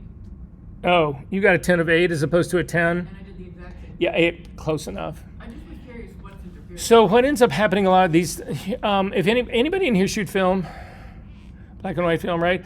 You guys the people who shoot film know black and white film, there's 1,000 developers out there. There's Microdoll X, there's D76, there's a whole range of developers out of there. And they're all designed to basically do the same thing, but they all give you either, some of the results are very close to one another, but some are radically different, right? The same thing happens with processors. And so, for all I know, you've got a different version, even a different version of Camera Raw, although I don't think you do. No, but I'm just saying, it's just subtle. But a difference in a 10 of 7 and 8, or 8 and is incredibly small. It may have been where you hit the dot you hit. That's why a lot of people will do the click and drag part. So it's more of an average. For both of them, that's still what. Yeah, I know. That's why I was wondering if the calibration. It shouldn't be. Because your calibration is not, your monitor calibrator is not involved in this process at all. Yeah, no, I just wondered because there's the way this thing is. Yeah. Just curious. Ask ChatGPT. No, just kidding. Way. So, I know that my exposure is correct. What I don't know, so my white point I know is correct because I based it on the card. But again, I told you when we were looking at that card that was sitting up on the screen that's not, you can't use the black part of the white patch to determine your shadow detail. You have to determine it yourself. So when I look at this image, I'm going to zoom into the area where the hair is just touching her arm. This area in here is where I think I can find what I consider to be what should be true shadow detail. So if you look at this area, if you look in the same area that I'm in right now, there should be no shadow detail in this. This is not only shadow, the girl's backlit, so it's not only the shadow area that's being front lit, but this is also, there's a crease in her arm her arm is throwing shadow on part of this, but the crease in the fabric right here is also counting as another thing that's dropping the shadow. You need to have pure black, or what Ansel Adams would certainly counsel is that you should have pure blacks in your image. So you cannot arbitrarily just look at this and say, okay, well, that should have shadow detail in it.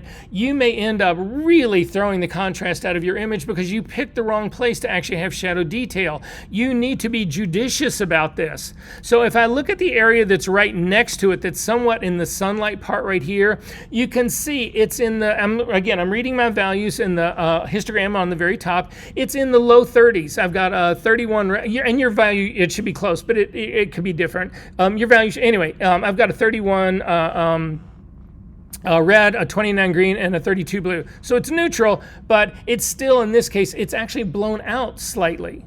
So remember, for me, I want this to be in the high 20s. So I want it to be 26, 27. I want it somewhere in there. It's very close, but that's not where it is.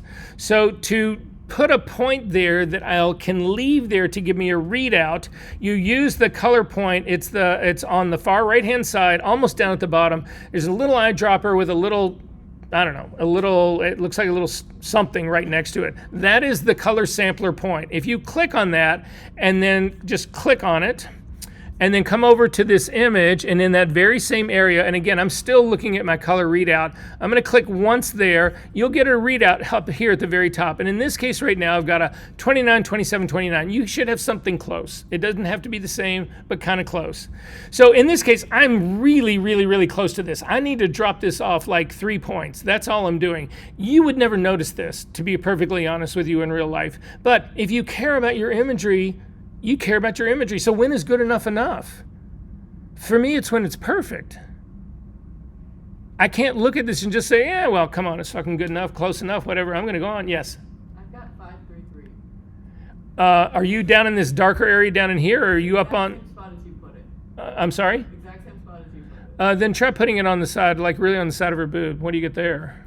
I get 32, 30, 33. Then select that, because that's the same I've got, and that's the same area that I'm shooting for. Okay, I was like, Right? what? I haven't, yeah. So anyway, okay. So to just bump this up slightly, I'm going to just grab probably my shadows here, and I'm going to pull them slightly down. So I'm doing my shadows to a -6. That's all I need to do. And this image is now ready for the base to actually be worked on.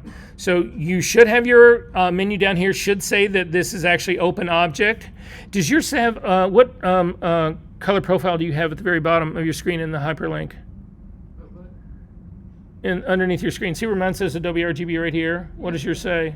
Adobe RGB in 98. Okay, so, because that would cause, That's 16-bit, okay. and that will all change it, and that's why. That's why you're getting that difference. The 16-bit part is changing it, but also if this was a Pro Photo, you would get a different set of numbers, or sRGB, you get a different set. 16 and 32 for my monitor. Yeah.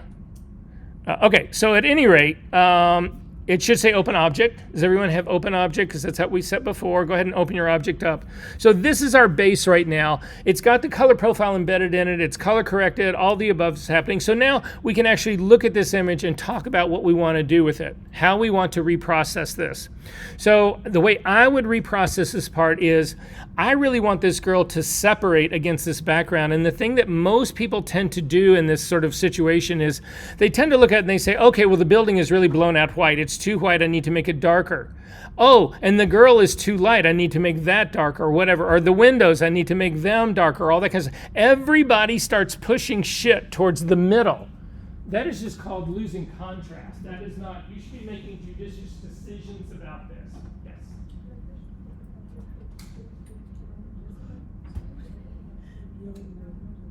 Yeah, so in Photoshop, just click on the window and go back to your workspace. Go back to workspace, just do reset retouch. Should be good. So for me, I'm looking for the exact opposite in this. I really want this girl to like separate from this background, right? So I'm going to do the exact opposite. So one of the selection tools that we've got in here really quickly is if you click any of the selection tools, so if you go up to your tool panels on the right-hand side and come down to the, I might get it with the lasso tool. I'm not going to get it with the lasso tool. Yeah, I'll get it with the next one under. So go to the where you get the quick selection tool, healing brush tool, all of that kind of stuff. In the new versions of Photoshop, you should have select subject. Does everybody have select subject sitting up here in the window? Okay. There's right next to it a little drop down menu part. If you click on this, it'll say, do you want to do this with your device or the cloud? Now we set the cloud to be your default for this in the preferences that we did in class number 1. I'm going to stick with that, but if you are working in a place where you don't have internet connection, you cannot use the cloud, you pick the device, and in some cases, I've got to be honest with you, although the cloud thing is getting better all the time, but there are cases where the device one will actually give you a better selection. So just because Adobe's going to be doing this for you doesn't mean it's necessarily the best. So I'm going to pick the detailed results on this from the cloud version of it, and I'm just going to click on select subject. And you see I've got marching ants around it. It includes the bag, and I'm fine with that part. I'm going to save this selection. I'm not ready to use it yet, but I'm going to save it.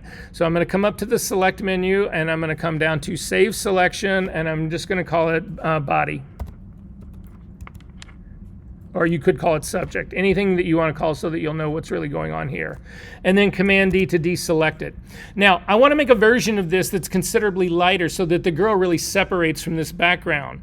So to do that, I'm going to make a copy of this smart object. Now, I can't just do Command J. If I do that, this is just 2 views of one smart object. So if I modify either of these, it modifies both. That is not what I want to do. I want a completely separate, distinctly new copy of my raw data in its own unique smart object that I can then modify. So I'm going to throw that away because it's not going to help me. Instead, the only way you can make that second copy of raw data in its own unique smart object is to go up to the layer menu, come down to smart objects, down to new smart object via copy. This is the trick. If I had to guess of anything that screwed you guys up, this was what it was you simply made a copy of the layer, then when you reprocessed the copy, it reprocessed the original with it, and you were doomed. So if you do this new smart object via copy, this creates a separate, distinct new copy of this. So I'm going to double click on this to open it up, and I'm just going to lighten this whole thing up. I'm going to push the exposure up. So I'm going to grab my exposure slider, and I'm going to kick this up to I'm going to do a full stop over. Again, it's a smart object. I can always go back in and change this again. Now, this has blown the girl out. It's blown the wall out. It's doing all of that kind of stuff. I'm okay with that part right now. I'm just going to say okay to this. Now I've got a copy of this girl that's really blown out, and I've got another copy of it that was really processed for the girl itself. Is this working for everybody so far? Okay, I'm going to turn on the really blown out version. And in this case now, I want to isolate the girl. I don't want this blown out version to impact the girl. So I'm going to use a layer mask to keep this from actually blowing the girl out. So when I add the layer mask, does the body in my layer mask need to be black or white? Do I want to hide the girl in this layer, or do I want to hide the background? I want to hide the girl. She's blown out, right? So I'm going to load that the selection of her body that I just saved. So I already told you, you can come up to the select menu and you can come down to load selection, but guys, nobody does this. Every selection that you make in Photoshop is just a simple click away. So if you scroll to the bottom of your channels palette, you can see this is where the layer mask is. I mean, the selection that we saved is right here. Hover your cursor over the icon, hold down the command key and click. Command click on the icon of anything will load the luminosity of it. It works in channels, it works in layers, it works in channels and layers. So anyway, I'm going to come back over to my image now, and I'm simply going, again, I've got an active selection going. If you have an active selection going, like we did with the car, and you say add layer mask, it adds that layer mask. It adds that selection as a layer mask. So click on add layer mask. And you can see in this case, oh, well, it's the exact opposite of what I wanted. It's the girl is light and the building is dark. Well, that's just because your mask needs to be inverted. Your mask was exactly the opposite of what it should be. So with your mask still selected, hit Command-I. If you cannot remember that, simply go up to the image menu, down to adjustments, over down to invert. All we've done is inverted this. So that now the area that is the girl is being masked. She is still the normal version that we did, but my background now is considerably lighter, and I like that part. Does that make sense to everyone? Okay, I can still work on this same layer mask. You could say to yourself, well, Verser, you know, you really blew out that wall. That wall is just like really smacked out here. It's too much. We hit this too hard. It's like blown out. I can very quickly select this. Now, right now, I'm on my layer mask. If I try to use a quick selection tool on this area, it's trying to do it on the layer mask. I want this to happen on the image. So I'm going to select the image. Then I'm going to go grab the quick selection tool, not the object tool, the quick selection tool. And then again, I'm going to make it a little bit larger using the bracket keys that are right next to my P key. And I'm just going to select the front face. I take that back. I'll select the whole thing. Again, it's selected the bag now. It's done all of that kind of stuff. So I'm going to get the bag. I don't necessarily need to worry about because the bag is already black in my layer mask. But I've now got that whole area selected. I am simply going to fill this with black. I'm going to go back to my layer mask. I'm going to hit the D key to make sure that my foreground and background colors are the default. My background color is black. So with an active selection going, with my layer mask selected, you can see I've got the brackets are around it. Hold down Command Delete, and it will actually fill that area with black. And you can see your layer mask. Hit Command D to deselect, hold down your Option key and take a look. This is now my layer mask. I'm hiding that blown out version of the girl and the blown out version of that side of the building, but the windows that are all behind her, I'm smacking the shit out of that. So you could say at this stage of the game, well, she separates a lot better. I mean, if you turn off the eyeball for this, she really pops off of that whole thing a lot better. Some people would say, well, it's not enough. Double click on this smart object and let's increase our exposure to 1.5 and say okay. Do you like that better?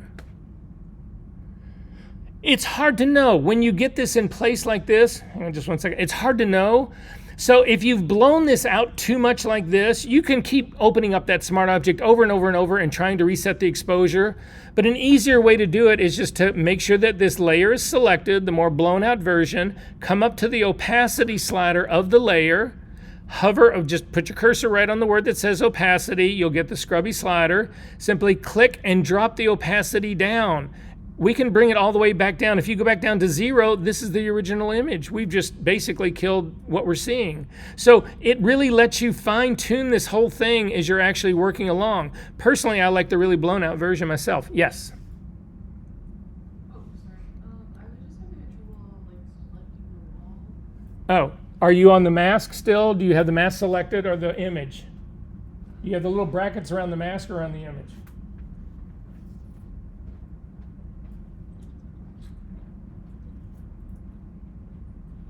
Yeah, no, you're good there. So it looks like you did a good selection. So then click on your layer mask, and then black is your foreground color. So Option Delete. Done. No, you're good. You're good. You're good. Okay, one last thing. Is this working for everyone? Okay, one last thing I'm going to show you in this, and this is a complete offshoot. So this just has this. I take that back. I'm not going to do that today. I'm going to save that one because we're fighting for time right now. Questions about this? You can keep doing this all day long. You could say, okay, well, the bag is too light. I need to bring it down or whatever, or hair's too, all that. I mean, you can do this all day long. It doesn't matter. It's infinite. But again, all of these, oh, you want to go back, you think, oh, well, the girl is a little too warm, so I'm going to go back, or whatever. I mean, you can change anything. Questions about any of this?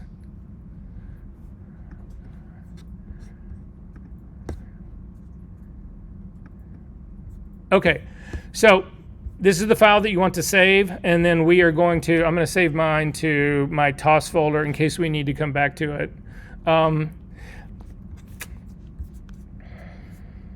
And then I'm going to show you how to submit your homework. And then we're actually going to get to the stuff that we were supposed to start with at the beginning of the day. Okay, I'm going to close that up. So everybody needs to go to now. Is everybody good on this part? Saved it? Yep, feeling good about this? Yes. No, don't worry. It's okay. It's okay.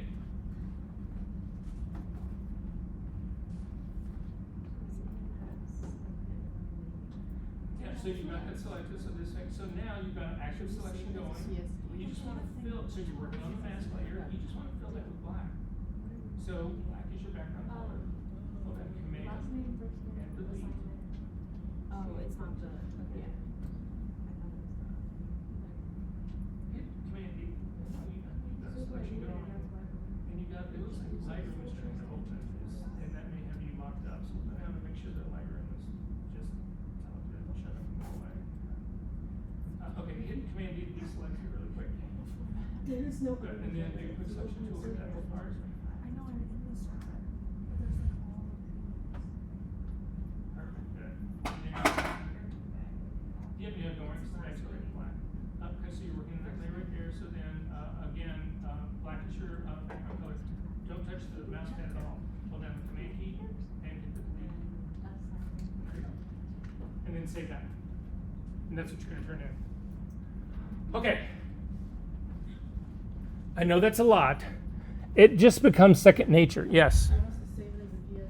Yes, either a PSD or a TIFF file, one or the other. Layered. Again, if you compress layers, if you flatten your image or merge your layers, that kind of stuff, that's all destructive. Not a good habit. Right? Sure. Okay, so all of you need to go to our server. The way you got all of the assignment files. So for the Macintosh people, if you go to your Go menu in your Finder and you come down to Connect to Server and open up, you should still have that SMB, blah, blah, blah, blah, that was saved in there. Hit Connect. For the Windows people, it's even easier. However, you actually got to that thing. So we're coming in. You should it should connect you correctly as long as you're connected to the network here. If you're not connected to the network, if you have your Wi-Fi turned off, this will not work. If you're doing your Wi-Fi via your phone, if you're using that link, it will also not work. You've got to be connected to Columbia's internet. Yes. So they go all the way down to the connect to server at the bottom. What? I can't remember how I got there either. Oh, here, I'll show you how you got there really quickly. I'll show everybody how you got there. So again, if you go to our session number 1, so retouching session class 1, your files.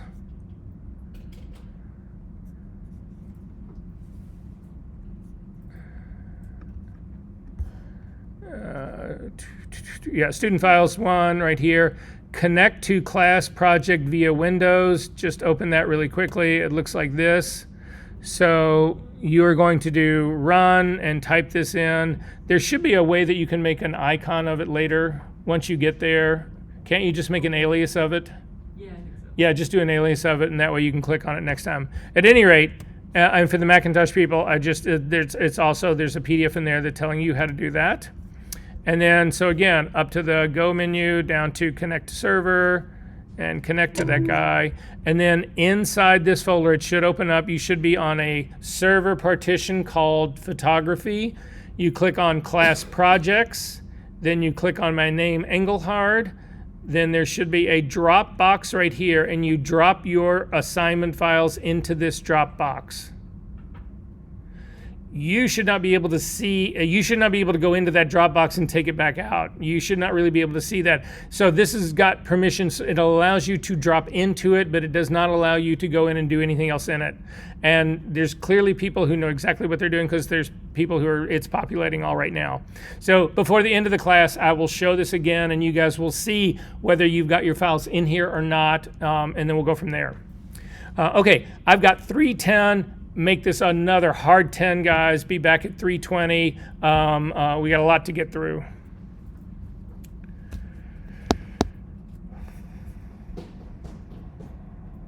Questions about any of this first? Are you gonna be confused if I use Elaine Salinas? Celine is my last name. I'm sorry, what? I always sign Elaine Celine instead of using my last name. Is it gonna confuse Oh, you? no, it's not. No, I go by your first name anyway. Yes. So you just need the DMG file and the PSD file? I don't need the so the DNG that's got for assignment 2.1 that was to build custom profiles, those, and then this one that we just built. That's the only file for assignment 2.2.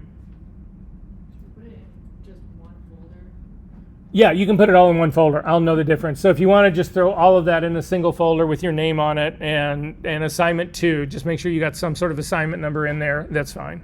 Assignment 2.1, the castle thing you did? No, the assignment 2.1 is custom profiles of 2 other shootings.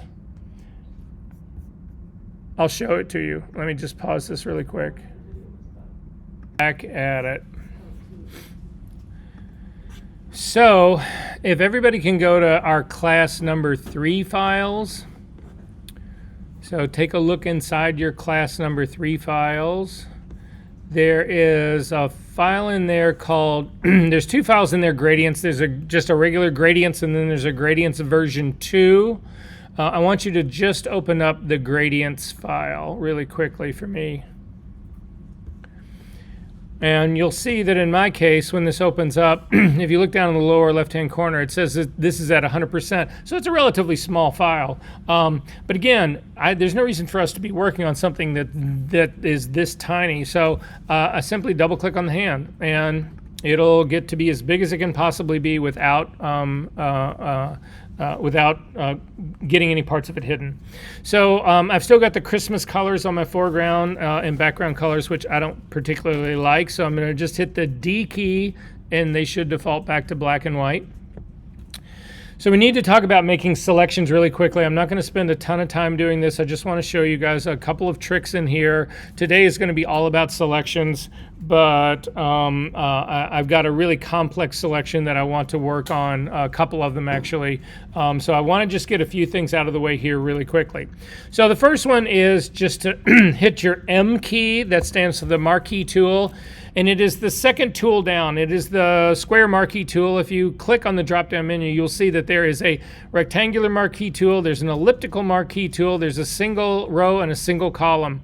I can tell you the reason that there's single rows and single columns now is that you guys don't see this much, but in the earlier days of digital, you could actually have, the way the electronics worked on sensors was you could actually lose an entire row of pixels or an entire column of pixels. And that's a very difficult thing to select when you're trying to retouch it.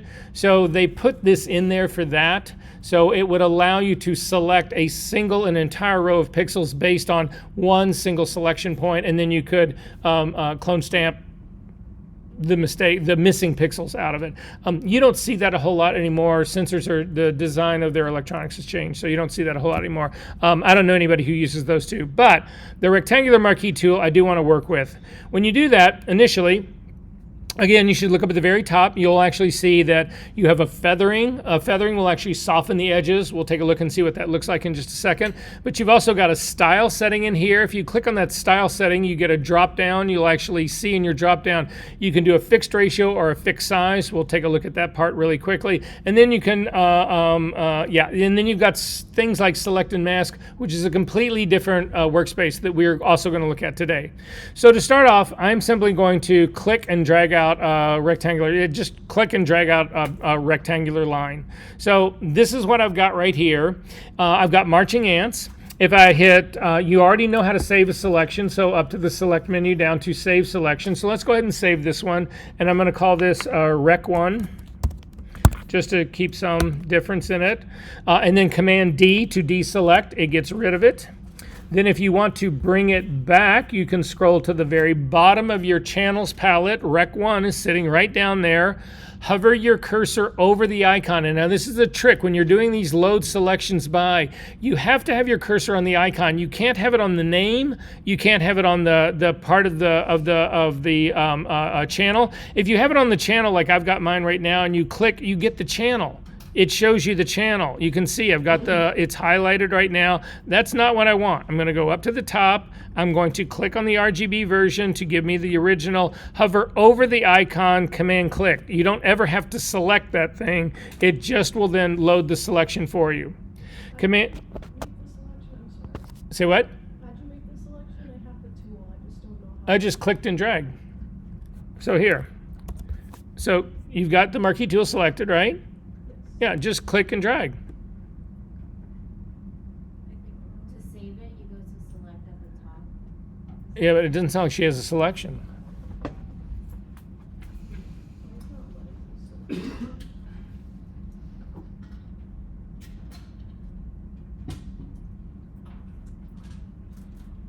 Hit Command D, make sure you don't have the selection going. That's right, and then you're just gonna come up in this corner. You've got the marquee tool selected, and just click and drag. No, you need to click and drag. So because I have so many selections. Possibly. Oh, that's exactly what you're not even in the space. You're still in camera raw. Oh, there we go. Yeah, now try clicking and dragging. Yep, perfect, good. And then up to the select menu, and just save it and call it Rec 1. Okay. Then I'm going to hit Command D to deselect. And I want to do just another selection. I'm going to come from the other side. Don't make it exactly the same, but you want to make sure that there's a place where they kind of overlap. You know, and you can just eyeball it, make it pretty big, whatever. And I'm going to call this Rec 2. So save, selection, Rec 2, and hit Command D to deselect. So now you can combine selections. To do that, you come up to the select. We're going to load the first one. I'm going to load Rec 1 by just hovering over it again down in my layers, in my channels palette. Hover over the icon, hold down the Command key, and click to load it. But now I can't load. If I load the second one, you can try it right now. Hold down the Command key and click on the second one. You'll see it gets rid of the first selection and makes the second one. However, I'm going to go back and redo Rec 1 again. So just hover over that to make it an active selection. If you want to combine them, you have to do that in the select menu. So come up to the select menu, come down to load selection. And in this case, in our drop-down channel, we are going to pick Rec 2, or in my case, just Rec, because I didn't put the 2 in there. It's the second selection that I made. But now you have options in terms of how they interact. If you do new selection, which is right here, well, here, just try it. You'll see. Hit new, hit OK. It gets rid of the original selection and just gives you the new one, which is the same as just making another one. Hit Command Z to undo that, and then go right back to the select and load selection, and pick your Rec 2 again, or in my case, Rec. And then click, instead of the new selection, click Add to Selection and say, OK. You've now just combined 2 selections. Command Z to undo that. Up to the select menu again, down to load selection. In this case, I'm going to pick Rec again. Subtract selection. That is actually going to pull it out. So now where they overlapped, it removes that from the original one. Command Z to undo that. And then finally, the load selection. Again, my regular Rec 1. And then the intersection. This is now only the area that was common for both of them. So there are cases where this comes up, and this becomes a really valuable thing for you to use. Command D to deselect. Hover over Rec 1 again. Control click to load this. You can transform your selections once you've actually done this. Once you've got a selection going, most people know that the transform dialog box exists in the edit menu. The problem with these is that these transforms here are for pixels only. They are not for selections. If you want to transform your selection, you have to go to the select menu, and in the select menu, you come down to transform selection. When you do that, it gives you a lot of the normal selection tools, the things that we're used to working with. If you grab the corner point and start to drag it in, it will actually change it. If you want it to transform and keep its ratio, so I'm going to hit Command Z to undo that transform. If you want to keep its ratio, you hold down the Shift key, so then when you bring that in, it maintains the ratio between width and height. Command Z to undo that part. But the part that I think is really important here is none of those. The one that I think is important here is if you look at your options bar up at the very top, you'll see that there is something that looks like, I don't know what it looks like. It looks like, look at the icon that I'm looking up right here. It's right next to, there's three icons that sit up on the left-hand side of the, right-hand side of the options bar. There's a check mark, which will actually, if you check it, it will then, this will become the selection. You'll just get the marching ants. You won't have control handles. If you click on the circle with the slash through it, it gets rid of the selection. If you click on the other one though, the one that looks like a net somehow, that's the way I think of it. Click on that, you get control bars on your selection, control handles. Every one of these intersections, these little blue dots on the top, they are all handles. So if you click on one and you start to pull it in, you can truly radically modify your selection. This is the warp tool in selection. And if you've got like a really crisp American flag that's in your image and you want to make a selection of it, this thing can do it like you cannot believe. So once you get the selection done the way that you actually want it to be, then you click on the, if you want to undo the warping, that's what this arrow with going counterclockwise is about. That'll take you back. You'll still have the original rectangle and you will still have it able to be warped. But anyway, if you hit the circle, again, it'll get rid of it. But if you hit the check mark, this becomes your selection. And it's sometimes the easiest thing. People go use the hardest tools in the world to do shit that is so easy to do other ways. So if you've got good hard lines, this is the tool for you. So Command D to deselect that.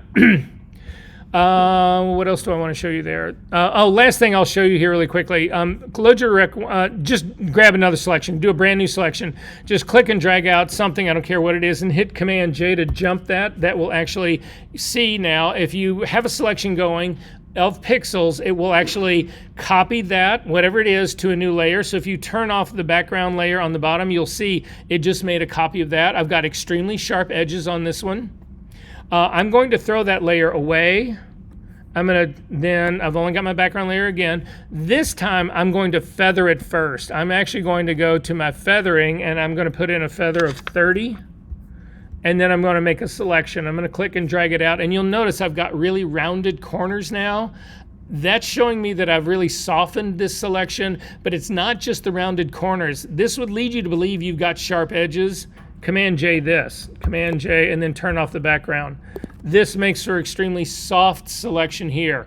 The thing you need to remember about this though that can get you into trouble is that this feathering is sticky. Unless you reset this to 0, it will stay there for the rest of your life. So reset your feathering to 0, otherwise all the selections that you make will be incredibly soft. Throw this guy away. One last tool that I want to look at really quickly here. It's down in the, if we go down to the next one under it is the lasso tool. And you guys pretty much know the lasso tool. There's other tools that are in here that nobody really uses anymore. Sorry, in the lasso tool part right here. The polygonal lasso tool. There's other tools in here that are better. However, they have added the selection brush tool in this. When we get into doing a little bit of work with AI, we will visit the selection brush tool. For right now, we're going to leave it. It's not going to help you for the current homework that you're actually doing. Command D to deselect. In the next grouping down, though, the next group down is the object selection tool, the quick selection tool, and the magic wand tool. We've already gone over the quick selection tool. We are going to look at the magic wand tool right now. And then the object selection, we've got different ways to go about that, so we'll get to that later on as well. But I'm going to go for the magic wand tool right here. And when you do the magic wand tool, you will actually see up here at the very top, you've got a sample size, and by default you get something called point sample. You don't really want to use point sampling in Photoshop. The problem with that is that there are things called dead pixels and hot pixels in every image. A dead pixel is a pixel that will always be black. A hot pixel is one that will always be white, but it's only a pixel, so the idea that you can really see see it is slim to non-existent unless you are zoomed in at 100 million %, or unless you've got the smallest resolution image in the world and you've blown it up huge. You'll never see a pixel, but that can happen. So what a 3x3 will do is, instead of being a single pixel point that you pick to sample a color or a tone for selection, it will actually pick a 3 square area. So it'll be an area that is 3 pixels wide by 3 pixels tall. So you'll have a 9 square of images, 9 square of pixels that you're actually selecting. It's just a safer way to select. You'll also see that you can do a 5x5, 11x11. There are other reasons that you would want to get up into these bigger versions of it, but not right now. 3x3 is my standard and my go-to. The thing that you should know about this is that this impacts a whole range of tools. So does this tolerance. So what this tolerance means is this. I need everybody to do this. I'm going to do, my sample size is 3x3. Actually, I'm going to do this just so that we get a harder, crisper line. Change yours to point sample right now, just because I want you to understand what's really happening in here. And I want you to use your info palette up here at the top to see it. And I want you to bring your cursor out till it actually reads 100, 100, 100. So I'm hovering my cursor right now over the tone that is 100, 100, 100. That is slightly darker than middle gray. And then I want you to just click once. And you'll see you get a box, a square rectangle box. I want you to jump this to its own layer, Command J, and then turn off the bottom. So what you've got here is, if you now hover over this image, you will actually see, you're in the middle where we selected was the 100, 100, 100. But as you start to move to the edge, as you get to the very edge of this selection, you'll see I get to 132, maybe a 133, but then I drop off into just transparency.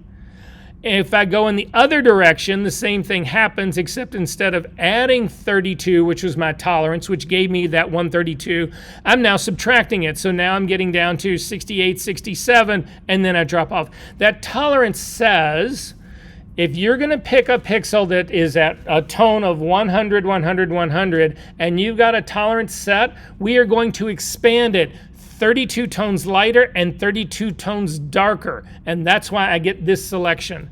So by default, this tool is set to 32. It affects a whole lot of other tools as well. By default, when you go in, you will have, for instance, the quick selection tool uses the tolerance that's set in the magic wand. So you just should know about that part. Is this making sense, everybody? What's going on here? Okay, great. I'm going to throw away this layer number 1. And then finally, I'm going to use the magic wand simply to click on the red bar. There is no better way to select synthetic graphics than the magic wand tool. How long did that just take me? Yeah. People dismiss this tool. It's one of the oldest selection tools in Photoshop. But oh my God, if you get an illustration or even an illustration, that a photograph of an illustration, this thing will be it's so fast. Just keep it in mind. Don't lose sight of that. One last thing I want to show you really quickly, Command D to deselect. You'll notice if we go back to that 100, 100, 100, so that's what I'm going to go back to and click on it. It only does the tones that are above. It doesn't touch the gradient below. You can change that behavior. So hit Command D to deselect that. It's this little check mark right up here where it says contiguous. What it means is that it's going to look for that tonal range only until it hits boundaries that it cannot cross. So in this case, it's hitting the edges of my image, or it's hitting this red, and this red is outside of that range, so it just stops there. But if you unclick this contiguous and then find that 100, 100, 100 spot again and click, you'll see that it selects the gradient tones that are on the top as well as the ones that are on the bottom. What you're saying is these things do not need to touch each other. We will find that tonal range anywhere in your image, and anywhere in your image that we find that tonal range, we will add to the selection. Make sense? Okay, deselect that. You can get rid of that guy. Oh, actually, before, yeah, I can still, you don't need to save it. I'm going to change my back to a 3x3. Okie dokie. We've already gone over the quick selection tool. We did that when we were working on the sky and the castle of both of those. We'll look at that a little bit more in depth later on.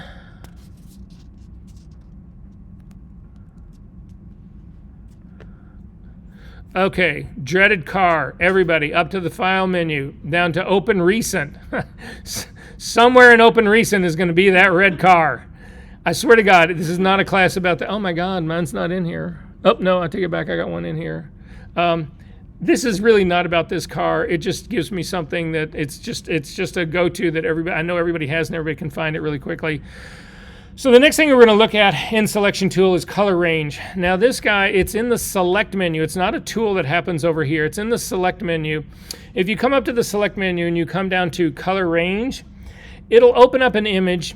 It'll open up a dialog box. And in this dialog box, what it does is it looks at your foreground color and it uses your foreground color as the sample point for the initial, what gets selected when you open this thing up.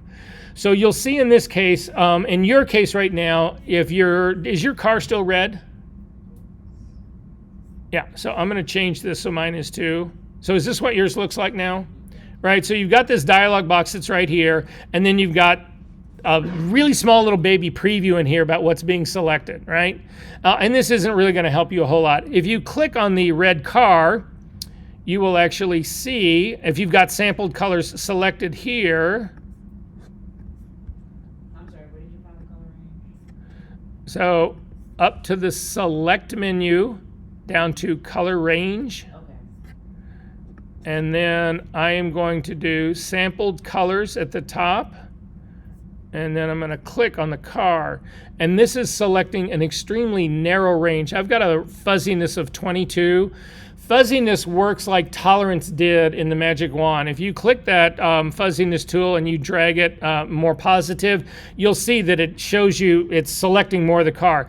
The way that I get this image to be a bigger preview, because the preview is so small. I mean, the preview is a postage stamp. You can't tell anything. If you click on the selection preview drop-down menu and do grayscale, then your image becomes the bigger preview. The problem is when your image is the bigger preview, you don't know where to really click on this if you need to add something to this. So you can go back and forth between these two. Does that make sense what's going on?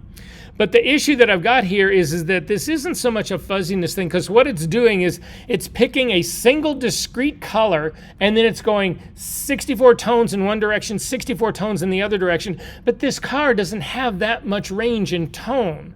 So instead, what we want to do, if we want to build a really good selection of this, you'll notice that there's three little eyedroppers that are underneath this. There's the one that we have selected, and the one that we have selected, you can move all over the place. So I'm going to click up in to like where the buildings are in the background. If you click up in there, that's now selected the trees. That's something else different. As long as you've got this one eyedropper selected, every time you use it, it makes a new selection. Well, that's not what we want. What we want to do is start off with a good selection and then make another one and add to it. So I'm going to go back and select the car again. It's a relatively small version, but now if you click on the eyedropper that's in the middle that's got the little plus on it, you can add to this selection. So I'm going to click on the lower part of the car and you can all of a sudden see, oh God, I'm really getting the car now. If you come up, there's a bad highlight that's on the hood. You can not only click points, you can click and drag. So if you click and drag through this, it will select all of that. I'm going to click and drag through the part of the shadow that's underneath the car and drag across the highlight. You can see you can make one hell of a selection of this car. I'm going to click and drag across the bottom part of the car right here. And then I'm simply going to say okay to that. This is now the red of the car. Jump that to its own layer, Command J, and then you'll see what it is that you've got. So this is now selection that is based on color. Is this making sense to everyone? What's going on? Are we good? Okie dokie. Yeah. This makes sense to me, but I'm also wondering, like, what kind of things would you use this for when you're editing? So again, I think there's better tools for what we're going to do moving on. I just don't want to pass this up so that somebody goes, what? Because we have an assignment that asks you to use color range. So for instance, we do, you're going to work on a lot of my files that I do most of my work now is green screen. So this is a great one for selecting green screen because it's, again, you're looking for just a specific color. It's simple and fast. Is that the best? Not necessarily. But again, I just want to make sure that today is about selection tools. It's the very beginning. We will be we will be developing our selection skills for the, at least until week 8, 9, 10, somewhere in there. So this is just the groundwork. Yeah, okay. Okay, you can close this up. I swear to God, we're not going to open it again today. Well, yeah, that may not be true. Okay, the next one, go back to your week number 3 files. There is a file in here called Select and Mask Practice File. If you can open that one up. And again, this is standard for me. I open a file up, I double click on the hand just to get it as big as I can get it, but still be able to see it all. So did everybody, yes? I got a warning that says embedded profile mismatch. So if you have a profile mismatch, this is an sRGB file. You are working in an Adobe RGB space. That's what you want to have happen. Frankly, I'm a little worried why that didn't happen on mine. So I'm going to go back and check my color settings again. So in my color settings, it's this stuff right here. So what you're getting, it's these check marks right here. Yours is set up correctly, is what I'm trying to say. But this is profile mismatching. So what's happening is that if there's a mismatch, like this is an sRGB file, my color working space here is Adobe RGB. That was a mismatch. I didn't get a warning. And that's a problem. Although I've done this file a lot, so it may be that warning, me saying, no, this is okay, actually got embedded and saved in the file. I don't know, because that shouldn't have happened. Yes? Should I convert it to the working space then? No, you do not need to convert it. You can leave it in the working space that it's in. Photoshop will manage the color, so you won't see a color difference. It's just there's be no reason to actually convert it. All right, so I'm going to cancel out of this. So if you look, everybody get this file open, right? Okay. If you turn off the eyeball of the girl on the top, you'll see there's a beach scene underneath it. I just need to put these two together. So this is going to be the first of our sort of compositings, right? So to do this, you want to select the top layer to start with. So I've selected the hair layer. And in this case, to get to so this is the select and mask workspace. This is not the automatic selections. This is not select subject. This is not select background. This is not that kind of stuff yet. What this is it's its own dedicated workspace. Now, if you have a selection tool already made, so if you go to like the quick selection tool, you will see up in the options bar at the top that there is a select and mask workspace thing up there. But if you don't, like I'm going to select the lasso tool, and it's still in select and mask. I'm going to select the eyedropper tool. To get to the select mask, if you don't have a selection tool already selected, you simply come up to your select menu down to select and mask. And when you do that, you will come into a completely different workspace. You'll see this is not our retouching workspace anymore, completely different. Your screen may not look like my screen, so I'm going to walk you through this to make sure that it does. The first thing that you need to check is the view. So in the properties panel on the top right-hand side, there is a view mode, and in the view mode, there is a drop-down menu, and the first of the options is onion skin, and that's the one that you want to pick. In this case, you also want to set your transparency around 50%. Now, onion skin was an addition that they added to a tool that's been around in Photoshop forever. And the reason they added it is that it allows you to see parts of both of your images, but you're only going to be able to select one. When I do a selection on this, it's only going to affect that hair layer. It's not going to affect the background. But the reason they do that is that if you didn't have that where you could see it, you wouldn't know if you were missing like part of the hair that's on the very top. You don't know if you're missing it if you can't see part of it. So anyway, this transparency tool is not always meant to be at 50%. It depends on your images, on your two layers. It depends on that. If you drag this transparency all the way to the right to 100%, you only see the background. If you go all the way down to 0, you only see the girl. In our case, the 50% in the middle works well for what we're doing. I can see all the parts of the girl that I'm trying to see, and so that's where I'm going to leave this part right here. You have two options in this as well. You have a color aware, and I'm just working my way down. You have a color aware and an option aware. You can build your selection first and then use these two different ones to see if it gets any better. So right now by default, color aware is going to be the default of this. Let's go ahead and leave it that way. And then the rest of this, these global refinements that are down here, we don't ever use them. There's better ways to do this work manually after the fact. We will get to those later on. And then finally, we'll look at decontaminate colors later on, and we'll also look at how what your output options are. On the other side, the left-hand side, the tools at the very top left is the quick selection tool is the one at the very top. And this is the exact same tool that's in Photoshop. As a matter of fact, some people actually use the tool in Photoshop first and then come into this space. The selection that you make in Photoshop will come into this space still intact. But why on earth would you do that? You might as well just do all your work here. The second tool that's under that is the refine tool. The third tool that's under that is just a regular brush. You can go in and you can modify your selection just using a regular paintbrush. The next one down is, I don't remember, the next one down is the lasso tool, and the next one down is the hand tool, and then the magnifying glass. They don't have anything to do with your selection. They're strictly to work, to move around in your image and work that stuff out. I'll find out what the one in the middle is in just a second. So we're going to start with the quick selection tool up at the very top. Again, you can use the same bracket keys that are right next to your P key to make your tool larger or smaller. Also remember, you do not want this tool to cross the edge you want it to find. So you would never paint across the top of her hair into the blue sky because you want it to find this edge of her hair. You would never cross the front of her face, or it will start to look for an edge that is beyond her face. So we simply start this tool somewhere in the middle, and I'll kick up a little bit and come down and make sure you get the bottom corner. And it does a pretty good job of this to begin with, but now you can see why the onion skin matters. You can see areas of her hair in the top part right in here that it did not pick up. You can also see contamination in this background, areas where it did pick up the background. And the same thing over here. You cannot fix this with the quick selection tool. Look at this area of the hair back in here. If you didn't know that hair was there, you wouldn't know that you had to select it, and that's why you use the onion skin. So to fix these parts, it's the next tool down, the refine tool.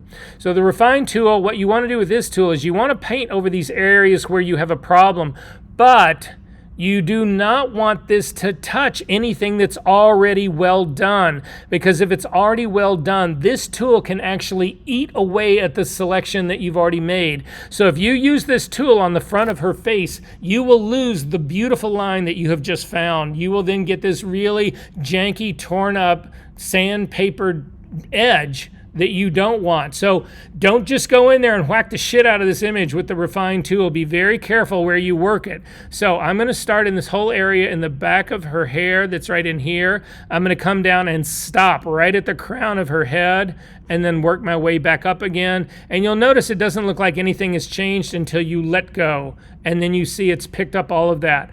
So then I need to get all the missing hairs that are right above her, the crown of her head. But again, do not start painting this tool down in this lower edge of her hair, because that will screw that edge up. You don't want to do that. You simply want to get all of the hairs that are missing and then work your way up and get all the rest of this.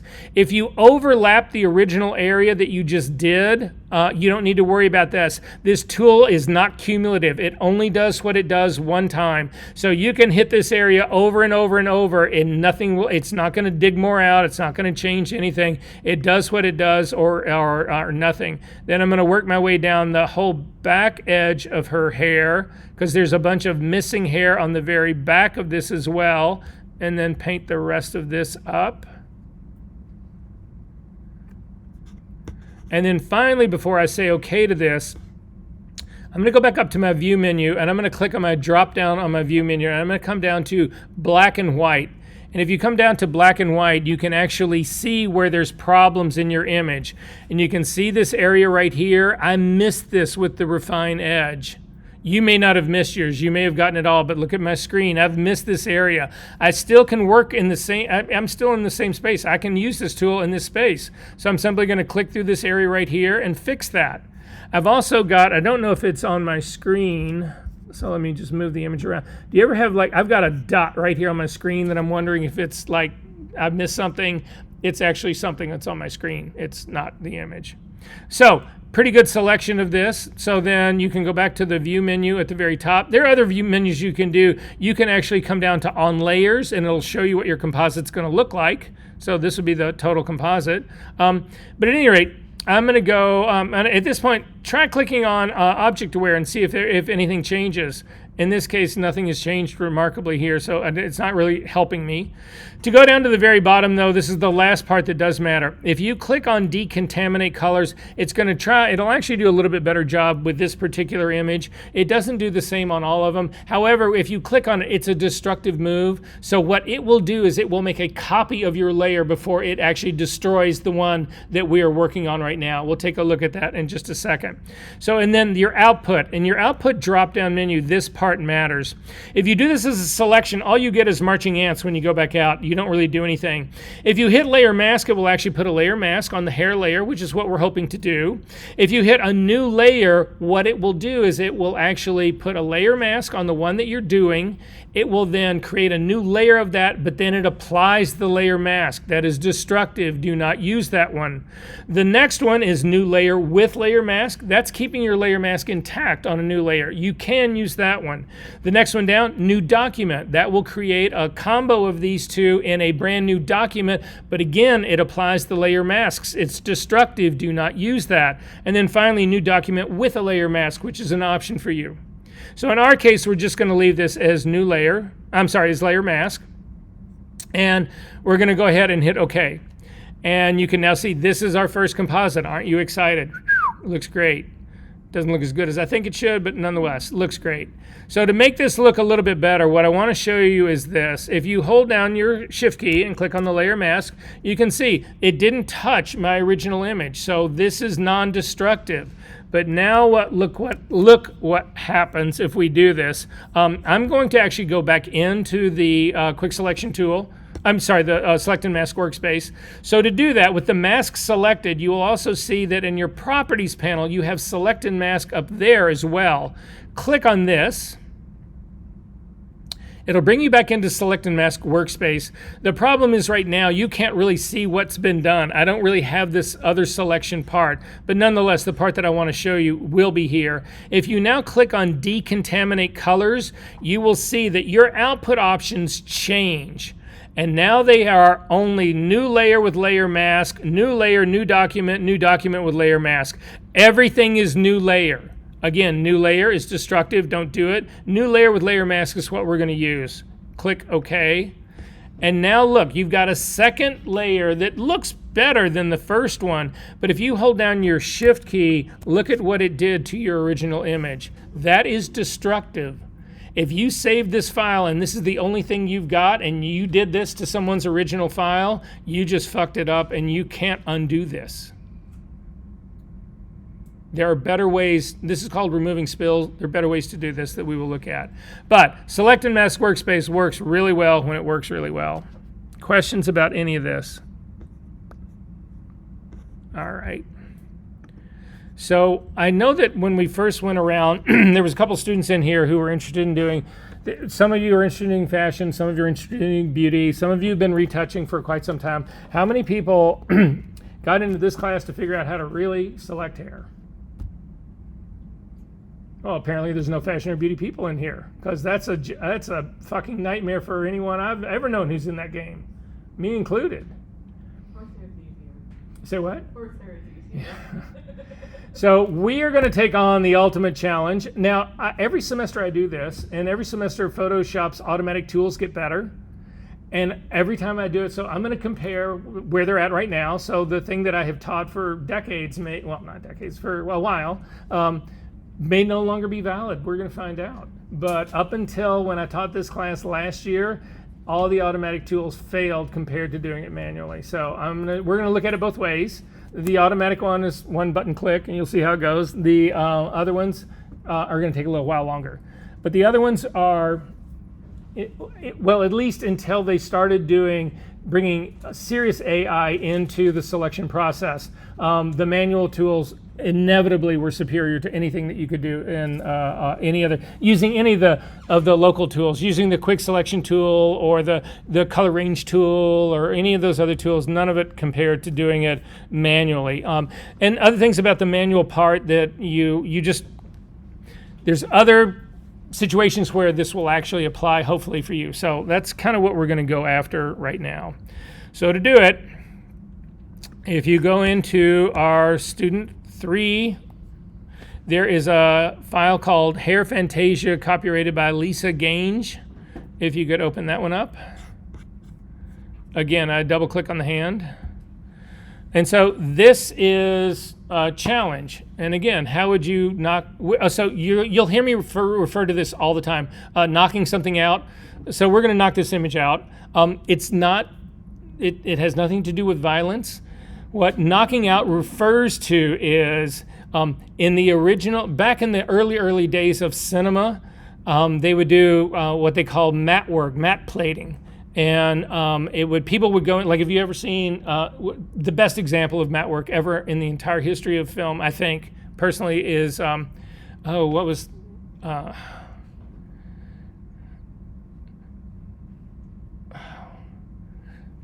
was the plantation, and Clark Gable and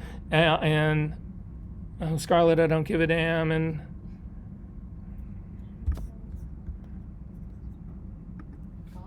yes, thank you. Gone with the Wind. Most remarkable matte work you'll ever imagine seeing. So there's these whole scenes of, like, I mean, it's commonplace today because it's all CGI, but scenes with like thousands of soldiers dead on the ground and buildings burning and all that kind of shit. All of that stuff is hand painted matte work. Anyway, and they call it knocking out. So you would knock out whatever the background was to put in these hand painted plates. And it still holds true today. So all of green screen work, it's called knocking out. That's what you call it. So we're going to knock this image out. So we're going to try 2 different versions of this, and we'll see which one of these actually works the best. So the first thing I'm going to do is make a copy of this. So everybody's got this image open, right? Because this is what we're going to finish up on. This is not your homework, but this leads into your homework. So just keep that part in mind. Command J to make a copy of this, and then turn off the eyeball for the top layer and just select the bottom one. So we're going to do 2 different methods here, and just then so that it's easy to compare them, right? I take that back. I'm going to show you one other thing. So get rid of that layer that you just did. We're going to look at a different way of doing this. So I'm just going to do it on this layer, undo it. I'm going to save a version of that layer, and then we'll do the manual version of it. Okay, so my first version of this is just going to be select subject. So again, I don't have any selection tools picked, so I don't have select subject sitting up here. But if you come up to the select menu, you can come down and actually do select subject. The problem with doing it that way is that you don't get to pick whether this is done locally or whether this is done in the cloud. So hit Command Z to undo that and pick a selection tool. So go for like the quick selection tool, and you'll see when you get that, we're not going to use the quick selection tool, but when you do that up in the options bar, you get the button for select subject, and then you also get the drop down menu where you can pick the cloud or the device. So we're going to start with the cloud and see which one we like better. So I'm going to just click on select subject. And you see you've got marching ants, and I'm going to add a layer mask. Again, the square at the bottom with the hole in it. I'm going to turn off my background layer so that I can take a look at it. And this looks like a pretty good mask to me. This is actually pretty detailed. I like this, so I'm feeling good about this part here. So the manual part may be on life support, but we'll see. I'm going to make a history snapshot of this. So does everybody have this thing knocked out? Okay. To do a history snapshot, you go over to your history panel, and it's this little camera that's sitting at the very bottom. And what this thing does is, you already know, you can see in our history that we opened this image, we made a copy of the layer, then we deleted it, then we did a select subject, and we added a layer mask. It's tracking everything we do. But you also remember that in our preferences, we set up and we said, we want 50 history states. That's all it's going to remember. However, I can actually do other things in here that will allow me to go back in time, that go beyond that 50 part. So the first thing that I want to do is I actually want to save this file. So to do that, before you do that, I need you to click on your history options. So the hamburger that's just to the right of the history tab, click on that. You'll get a flyout menu and you can come down to history options.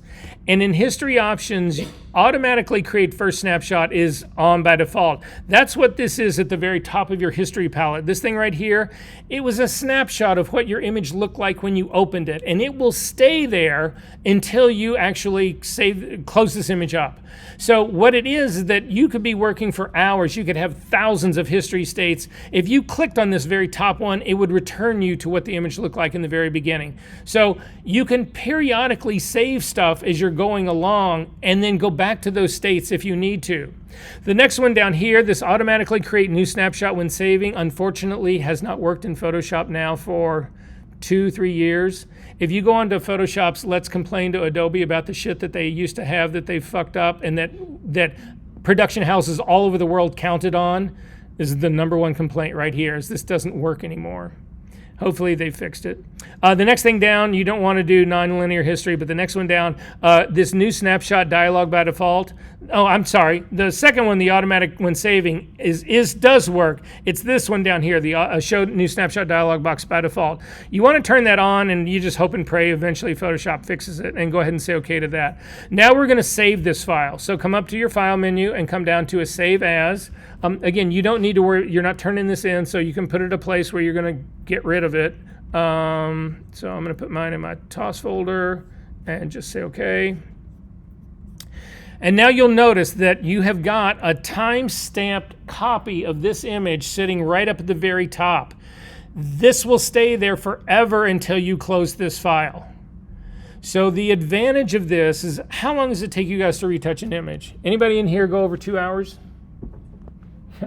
3? Oh, come on. I spend days on an image, right? So what'll happen is that as you're working, you should be saving your file periodically. And I do it, I have anything that took me a lot of time to do, right? I've made this incredible selection or whatever, I'll save the file. It's just a quick thing to do. You will get a timestamp of that. And then as you continue to work, all of a sudden you realize that you have moved. This is the classic mistake.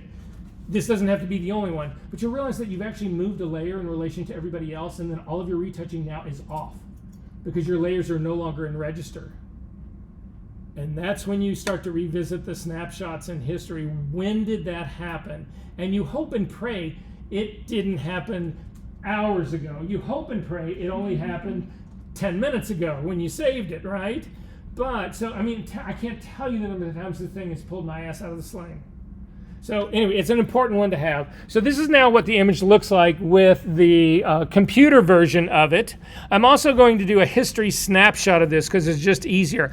Snapshots work kind of the same way. They'll be in the same place. So if you click on the thing that looks like a camera, you'll notice that it does not give you a dialog box that says name this thing. It just puts this thing up in here called snapshot, which pisses me off. So I'm going to double click on this thing that's called Snapshot 1, and I'm going to call this Subject Computer, SUB Cloud.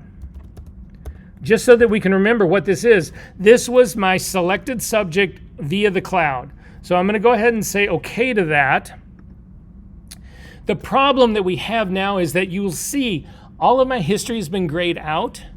If I undo this, which I'm going to undo it so that we can see what the device version looks like. If I undo this right now, I'm going to lose all that history. I'm not going to lose the snapshots up here, but I'm going to lose the open, the layer copy. I'm going to lose all of this. I don't want to lose all of that. All I want to do is go back in history to this delete layer. So I'm going to click on that. If you want to keep all of your history, you click on this. Let me show you what that means again. Don't do this, just watch my screen. So I'm going to get rid of that guy. I'm going to make a I just threw away my snapshot. I'm going to make a snapshot right here. I'm going to name it, again, sub cloud. And then I'm simply going to come over here. I'm going to say OK to that. And then I'm going to come over here to my image. And I'm going to throw this layer mask away. Because again, I want to just, and I'm not going to apply it. That's a destructive move. I'm just going to delete it. Because now I want to see what it looks like doing it with the device. But all of my history's gone. My open is gone. My add new layer is gone. My add layer mask, my select subject, that's all gone. I've lost all that. If I hit Command Z to undo that, it brings it back. And now I'm going to go to the bottom of this, and then I'm going to throw away this layer and delete it. And now we're going to do another select subject. So now we'll do select subject, but change it to device and click on that. It makes the selection again. I'm going to add this as a layer mask. I'm going to turn off the bottom. And now I've got, this is my version of it that was done with the device. So I'm going to do another snapshot of this. Click on the little camera guy, rename snapshot number 1, and I'm going to call it sub device. And say OK to that. And then again, I'm going to come all the way back down. So now if we wanted to just compare these two next to each other really quickly, I could click on subcloud. And I can click on subdevice. And subcloud doesn't have a background on it. Subdevice does. So I'm going to go to the very bottom of my image. I'm going to throw subdevice away. I'm going to turn off my background so that they both are showing a transparent background. Make another snapshot. Call it subdevice.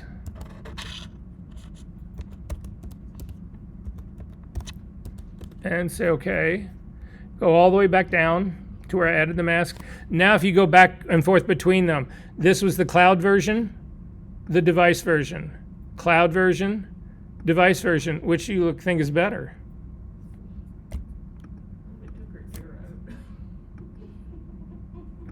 On which one? On the device?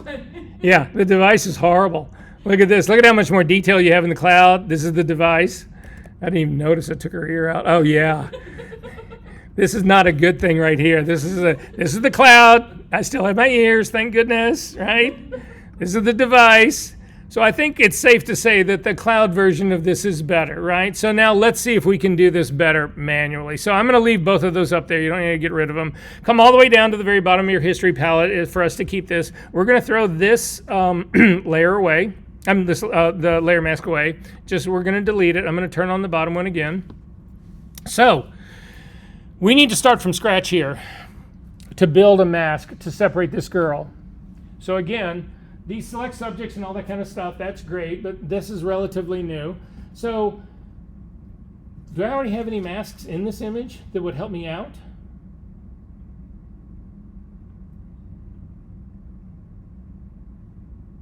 I have 3 of them. They're the masks that are in my channels. Look at these. If you come over, you're not going to click on the red icon of the red. You're just going to click on the red channel itself, and that will just give you the channel, showing it to you in black and white, because that's what it is. Again, I'm going to double click on my hand to kick back out.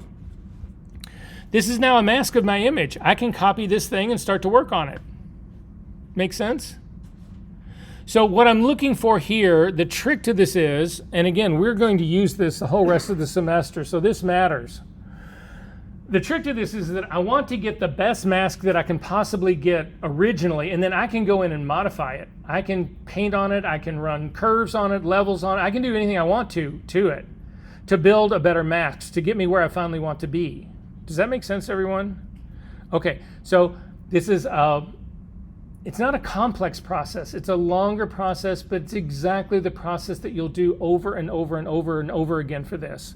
So we've got time to do this. We're going to get through this. Stop me if you have any questions. I know everybody is really tired right now. I know it's been a lot.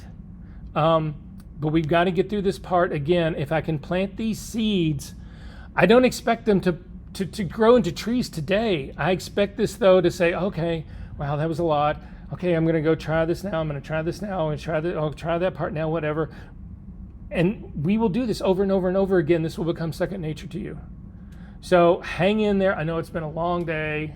All of these are long days. But anyway, who's looking forward to that really large gin and tonic at the end of the day? No, just kidding. Right? Okay.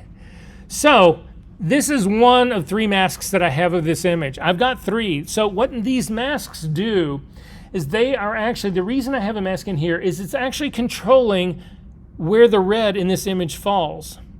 So skin tones have, Caucasian skin tones have, actually that's not true, all skin tones have quite a bit of red in them. So you can see in my mask, it's very light in her face because it's letting a lot of red into that face. But her hair has no red in it at all, so that's why this is black. It's holding back. This is working like every mask, like the masks that we looked at earlier today. This is controlling the red light. And if you actually hover over this image, you can actually see, if you come up to the top of your image up in here and hover over this part, you can, so I've just come up to the very top of my RGB channel part and I'm hovering over this and you can see the R channel that I've got in here is actually reading, my R figure in my info palette is reading in the 20s. It's very, very low. But then look at what happens when you hover over her face. It's in the 230s. That is tone. That is what you're seeing right here. If we look at it right here, over her hair, the red is in the 20s. If we look over her skin, the R channel is in the 230s. So this is controlling the red light. If you look at the green one, this is controlling the green light that is coming in. Again, very little green in her hair, some in her skin, not as much red. And then if you look at the blue has got the least amount in her skin and also still nothing in the red, in her hair, right? So what I'm looking for in this is the mask, the best one for me to start with. But you have to ask yourself, what is the challenge in this particular image? Is it her skin or is it her hair? Which would you rather try to paint in with a paintbrush to build a mask? Her skin or her hair? The skin is simple.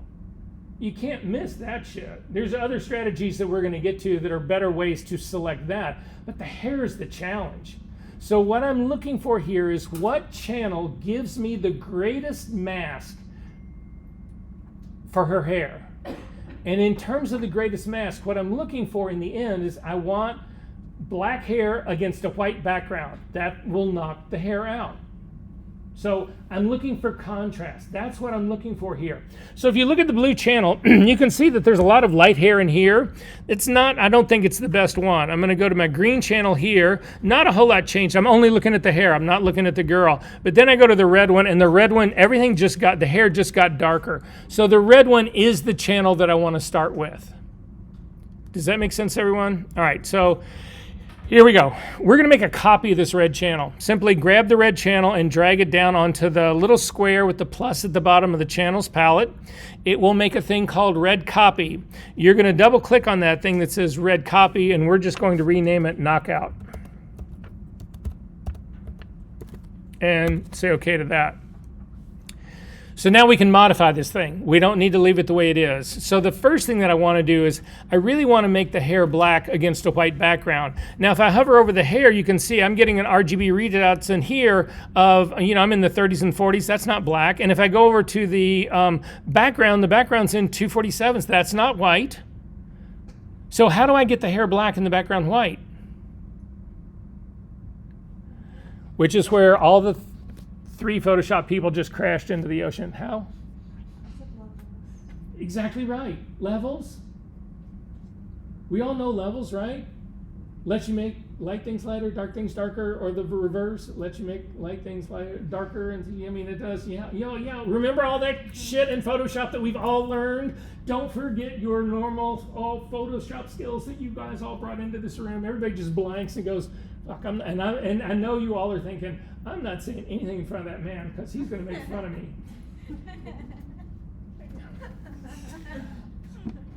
Even though that might be true, it's important that you all, each and every one of you knows how much I absolutely love you. You're our future. Anyway. Okay, so let's do this. I'm going to zoom into this area of her hair. It's right over in this here. If you think of her hair as a clock face, around 3 o'clock. Again, I'm going to use my space bar and the command key to zip in over here into this area in here. And what I'm looking for is, so I'm going to go in this area that's kind of up in the top. If you can sort of get to the same area as I'm in here, right here, that would actually be great. I'm going to actually zip in a little bit more. So again, roughly 3 o'clock-ish area up in here. There's some curls in here. We need to talk about picking points that actually should be black in our mask.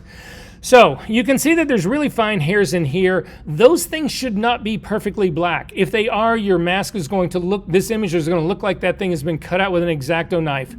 Hair has actually got transparency to it.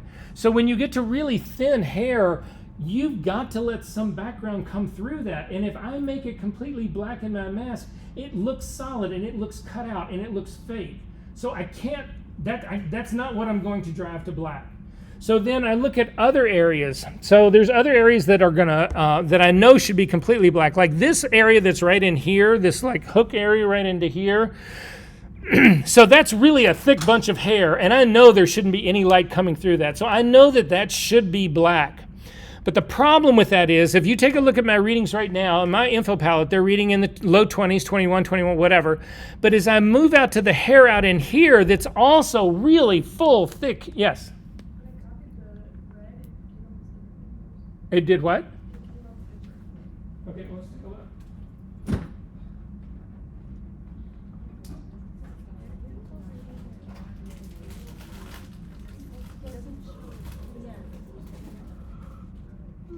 Yeah, but your problem right now is that you've actually, this is had a layer mask applied to it, so we need to go back where you applied that layer mask.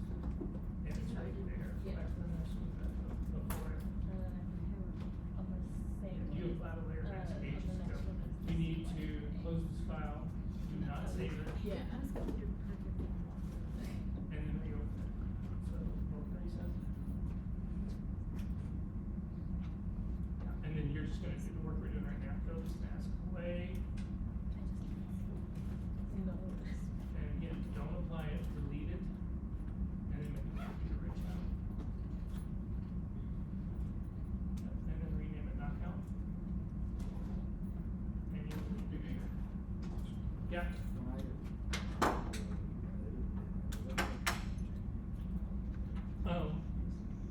What? Yeah, actually, this is reading in K right now. Don't worry, we'll get to that. Okay.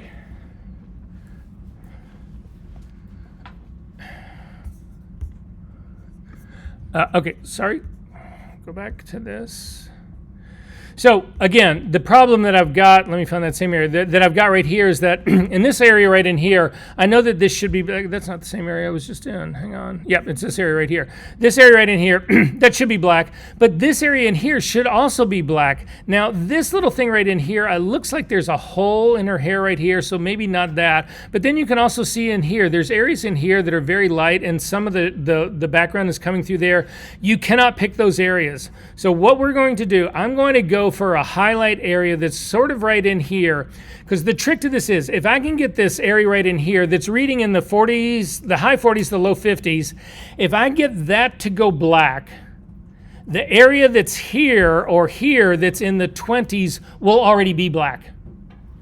If I pick this area that's in the 20s and I make it black, the area that's still here in the 50s will not have gotten to black yet. So the place that you pick your points to do this work matters. Again, you are just starting this. Has anybody ever done anything like this before? Yeah, you guys are just starting down this road. I know it'll be a lot. Don't worry, we'll get through it. You'll do it again and again. This will become second nature to you. And then when you go to get that retouching job in New York that you've always wanted and you're hoping you can make $2,000 a day, you got a shot. All right. So to do this, we're going to put down color sampler points. What those are is they're points that stick onto your image so that we can watch as we're actually making changes to the image. We can look at the effect that we're actually having on it. So to do that, you come down to the eyedropper tool, but we're not going to select the normal eyedropper. If you click the little tool, the lower right-hand part of the tool, you'll get a flyout menu, and you can come down. Instead of the eyedropper tool, you want to pick the color sampler tool. It's the same icon as the tool we used in Camera Raw when we actually put the sample on that girl to judge her shadow detail. So I'm going to pick the color sampler tool, and again, I want to make sure I have a 3x3 average, not a point sample, not a 5x5 some people would use, but I wouldn't use anything bigger than that. And then I'm going to come down to this area right in here. I'm going to hover over this. I'm reading like a 62s in there, and I'm going to drop a sample point right there. So this is the area that I know I want to be black. Then I'm going to hold down my space bar, which will temporarily give you the hand no matter what tool you're using. And I'm going to slide my image over some, and I'm going to put another point out here on the background. So because again, I want the hair to be black, the background to be white. So you want these to kind of be close to one another. You don't want to put a point in her hair at 3 o'clock and then move somewhere completely like on the other side of her body down by her shoulders and put that as your background. It's just easier to manage these as they are. So I'm going to put another sampler point out here. And you'll notice that in your info palette now, you've got 2 points, a number 1 and a number 2, but they're giving you these values in K.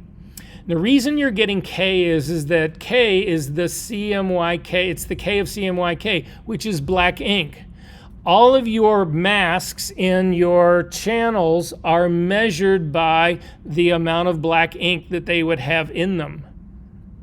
So that's why you're getting this K value. But we don't work in K. So you can change these. And if you don't do this, you're going to get really lost. So come up to the little eyedropper that says number 1, click on this, you will get a drop-down menu and just come down to say RGB color. And now you will have the point that we put on her hair is giving you RGB readouts. Now again, you should know from the color lecture that equal amounts of RGB equal a neutral gray, and that's why you see all of these exactly the same number. We need to do the same thing for our point number 2. Click on that, come down and say RGB for my number 2. And you can see I've got 245s, 246s. Yours might be slightly different, but it should be close. Are we good? So now we've got something that we can work with. What I know I want to do is I want to get these 245s up to 255, which is white. And I want to get these 62s down to 0, which is black. The thing is, though, I don't want to overshoot this mark. I want to just do enough to get there.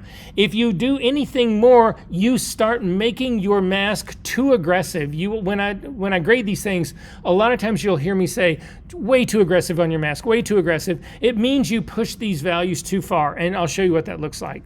So we are still working on this knockout channel right here. You can see it's still selected. I'm going to hit Command L. If you can't remember, it just brings up the level, the levels dialog box. If you can't remember it, simply go to your image menu to adjustments and pick levels.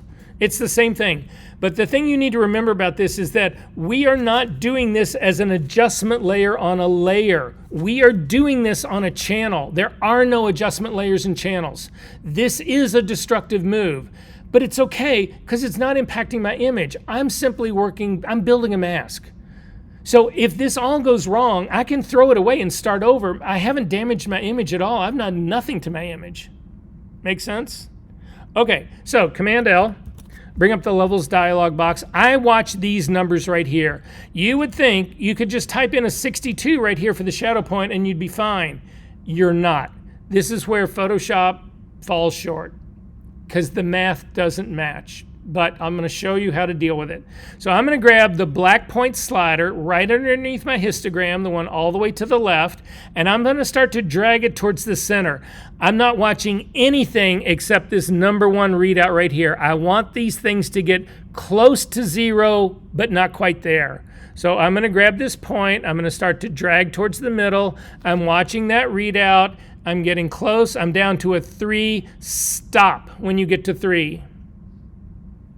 Then I'm going to go to my arrow keys. So if you look on your keyboard, you have up and down and right and left arrow keys. I'm going to go to my keyboards and I'm going to hit the up arrow key and I go to 2 I'm going to hit the up arrow key again. I go to 1. I'm going to hit the up arrow key again. I stay at 1, up arrow key again, and I get to 0.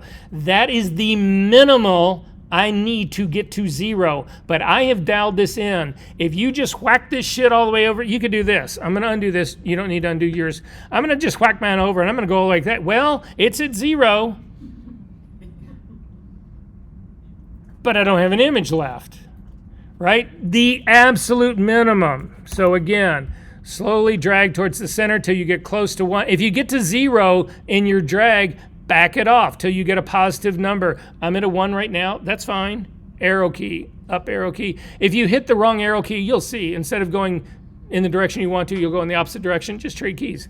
So this got me to 0. I'm going to now do the same thing with the white point. I'm going to grab the white point slider underneath my histogram. I'm going to start to slide it over till I get close to 255, but not quite there. And I'm going to go to my arrow keys, and this is now the down arrow key. Again, you would think I actually remember that. I don't. Okay, before we say okay to this, we need to look at this image. So to start with, I'm just going to slide my levels out of the way a little bit over here, and I'm going to start with my preview check mark, right? That's right on the lower part, the sort of middle right part of my levels, and I'm going to turn this on and off. And what I'm looking for is I'm trying to make sure I'm not killing background that I want, but I'm also trying to make sure that the feathery light hair is still kind of feathery and light. I mean, look at all these little hairs that are out in here. These are not pure black, so there's still a pretty good nature in here. I'm going to hold down my space bar to get the temporary hand, and I'm going to move around. And again, I'm going to do my preview check mark on and off. I want to make sure that I'm not too aggressive in this. And I'm going to back out then. To back out of this, still staying, I haven't said okay yet on my levels. To back out a little bit, hold down your spacebar, Command and Option. It gives you the negative magnifying glass. It drives Photoshop absolutely nuts when you do that. I'm just going to look at another area here, and I'm just trying to gauge, does this look right to me? I'm a little bit nervous about this area that's right in here. I think that this possibly could be background in here, and that this amount of preview, it's smacking that awfully hard. I'm going to look up here again. I'm going to be really honest with you guys right now. I'm a little nervous that this 62, or in my case, it ended up being a 67, whatever. It's too aggressive. It's too aggressive. So I'm going to hit cancel out of all of this. I'm not going to do that. I'm going to go back to my point, the little point, that number 1 point that I put down. It's on too light of a highlight. So her hair has highlights in it just from the light. And so I'm going to move this. If you hover your cursor over the highlight area that's right here, I'm going to bring it down to the little bit darker area that's right here and let go. And you'll see I just went from a 62 to a 32. So that may also be making me a little bit nervous. So I'm going to pull it down here a little bit more, 37, a little bit more. I'm going to try it at like a 47 in here, something in that. That's where I'm going to try this. So I'm going to do my levels again. Command L.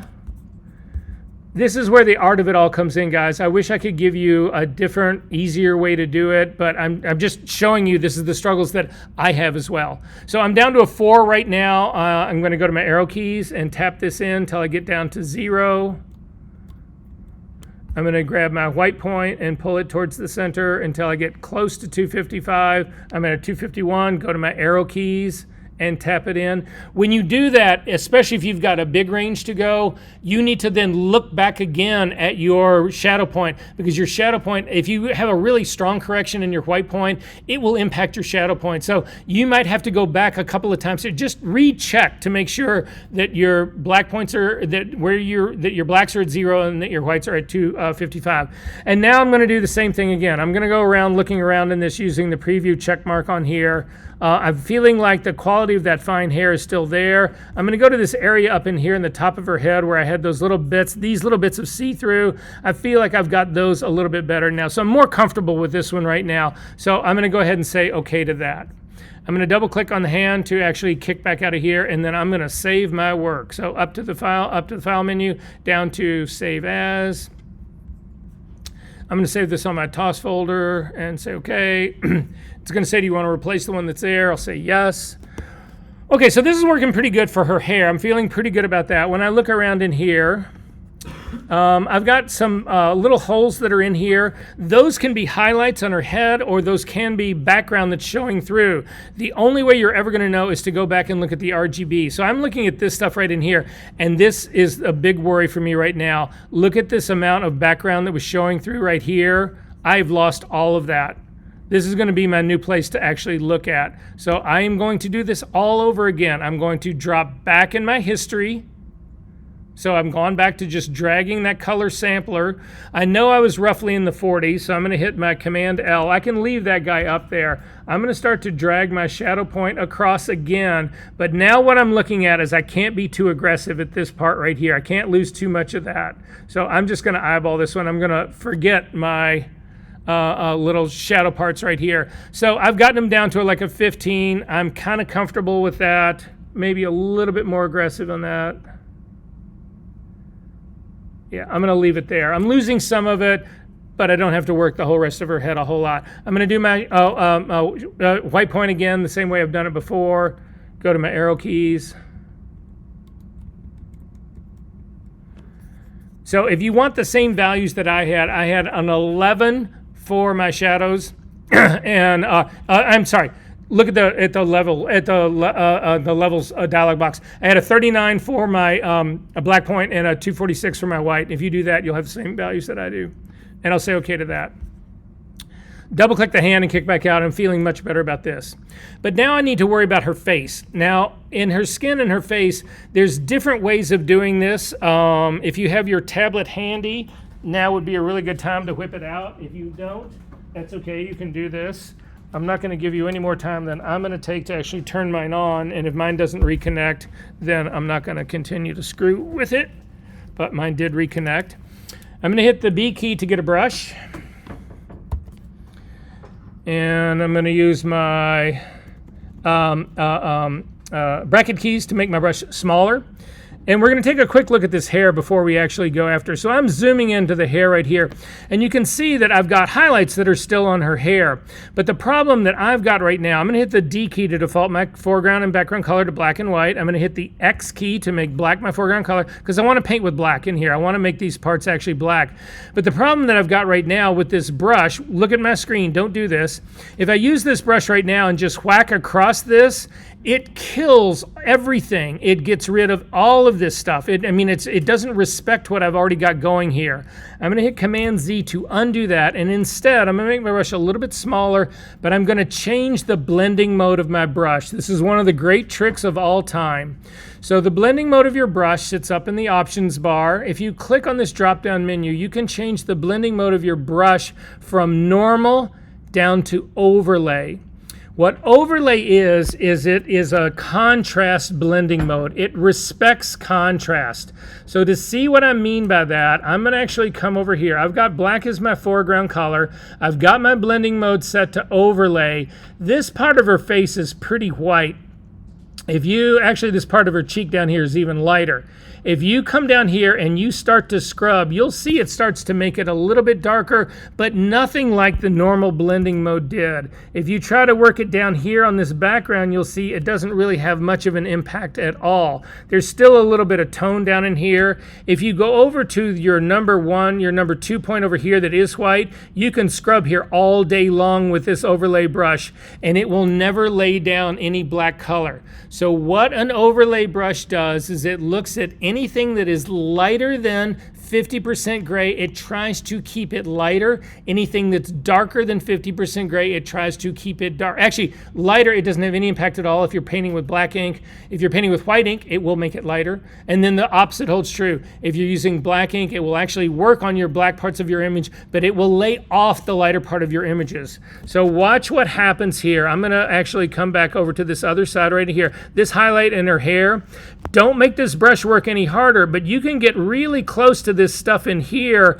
without actually ruining the painting in that black background. So I'm simply going to clean up these little bits in here that are that I know are highlights in her hair.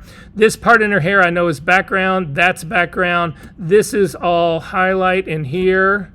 And again, you can be pretty close. You can get close to edges, stay away from them, but you can get pretty close to edges, and you can clean all of this part up. A little bit up in there.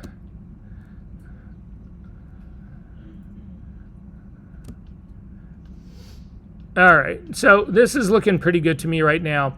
So now we need to work on her skin.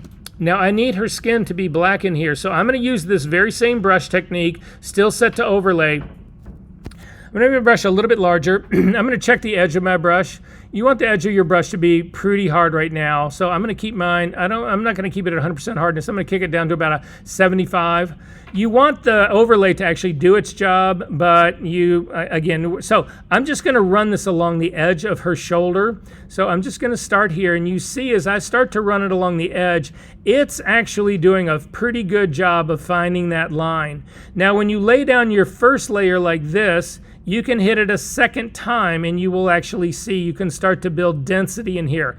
Again, in a couple of weeks, or actually next week, we're probably going to learn a better way of doing this, but for right now, this will get us where we actually need to be. So I'm gonna do the whole thing. I'm gonna run it down her shoulder, and you can see it's finding that line pretty well. And then you don't need to worry about the center part of her body. I'm gonna do the same thing here on her neck. Again, I'm just running it a couple of times. The same thing right in here. I'm not gonna worry about this ear. Now on this part of her cheek over here, it's not gonna work because these are they're both white. So the trick that you use, if you have to do this with a brush, nobody does this, but if you do have to do it with a brush, I'm gonna show you the trick to do it. Go ahead and make your brush completely, make it normal again, normal blending mode. Make it a completely hard brush. And then what you're gonna do is you are gonna simply use the tip of that brush to tap. So watch what I do on my screen. Hang on, I gotta get this on a surface that I can, I'm like hanging over a door, whatever. Anyway, so what I'm gonna do is I'm simply gonna come in here, I'm gonna put it right over this area that it's supposed to be, and I'm gonna tap once. Don't try to draw. Just bring your brush slightly down again and tap again, and then down and tap and tap and tap and tap and tap and tap and tap and tap and tap. And then up here, tap and tap and tap. So this part is now pretty good. I'm gonna go then, her face, I'm gonna back out of this. You can just paint this. This has all got to be black. As long as you've got the edges, go after it.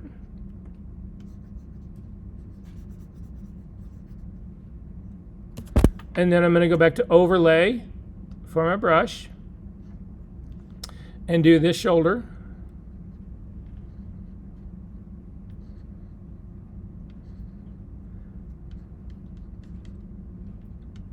And you can see it actually contaminated some of the background. So hit your X key, and with an overlay brush, you can clean up that edge right there, and this as well. When I get close to the hair like this, I like to go back to a softer brush so I don't get a really hard line, and I can just start feathering these things out.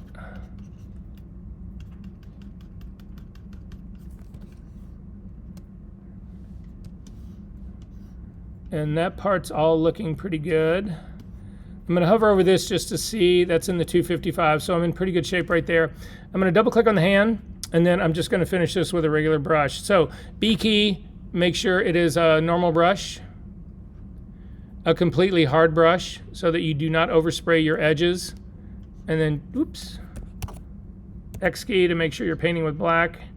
And I'm just gonna fill the rest of this in. I'm not gonna worry about the strap right now because we're running out of time, but I'm close.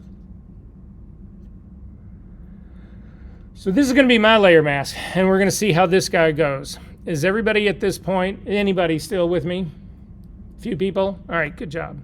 I'm gonna save this really quickly. Oh.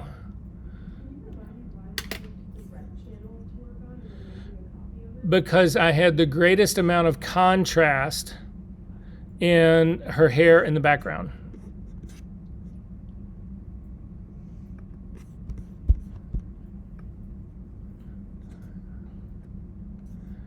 Okay, so let's see how we ultimately did with this.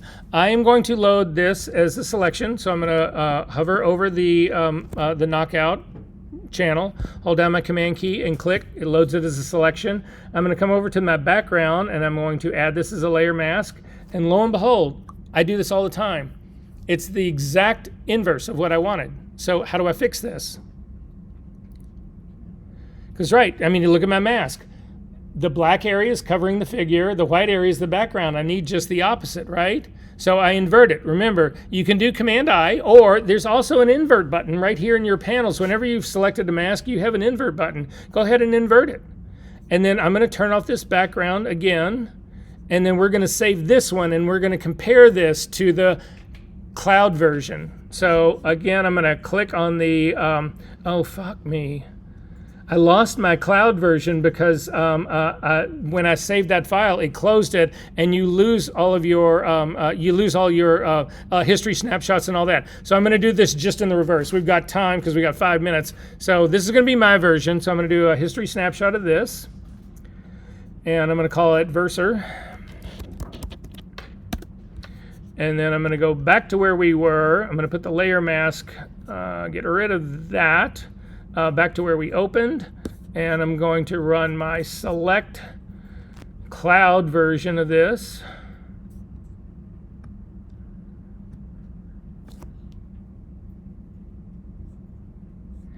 And put on a layer mask.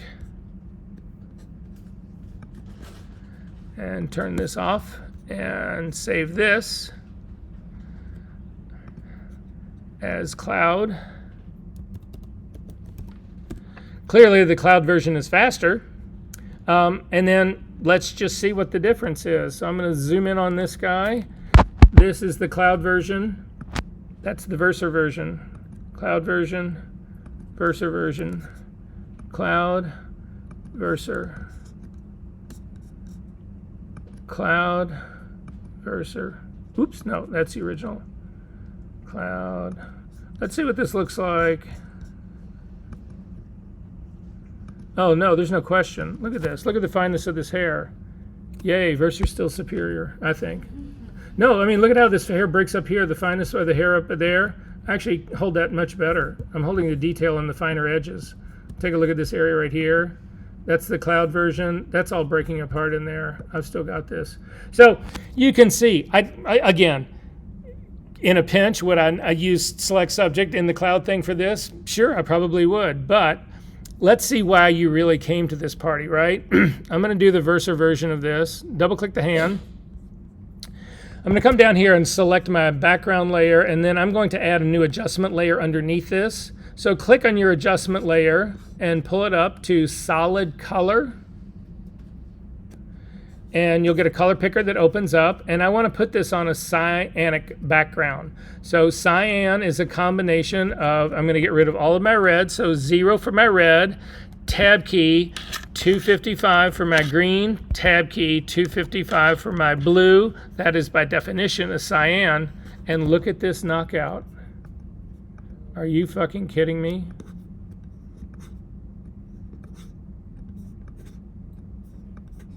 Again, a little wonky there where I did the hard brush in here. That was to be expected, but look at this hair. You walk into an interview as a retoucher and do this, and people's jaws will hit the floor. Again, the select subject thing, it's huge, don't get me wrong. It's coming along, and there's one day that'll render us all obsolete, but for right now, questions about any of this? Yes? When you were doing the different snapshots, did you do anything differently between the cloud and the device? No, the snapshots are just, so all a snapshot does in history is that it says, what does your file look like right now when you make this snapshot? And so when you do it, it like records what your image looks like. And then if you go back to it, it's what your image actually looked like. I use snapshots to compare things. It's a really good thing, but you can also paint with history, which is something we'll get into later. And in doing that, you have to use snapshots to do that. So there's a history brush. So you can actually go back and paint with history to make your image look like, to make part of your image look like it did in a different time, but not your whole image. Yeah, I know, it's wild. Yeah. Other questions about any of this? All right, really quickly, 5 minute, 2 minute, 1 minute, 4 minute. So look at your homework. So here is your homework. So it's the assignment folder. If you double click on it, it's a file called Sunny by, it's copyrighted by Jason, whatever this guy's name is. So the assignment asks you to do this. It asks you to separate the blue background and put it on its own layer. The sweater on its own layer. The skin on its own layer. And the hair on its own layer. Make sense? So what you would do is you would make 4 copies of this background image. So Command J, 1, 2, 3, 4. I'm going to name the first one blue background. Don't call it just background because background can make you really confused with the layer that's named background. So blue background.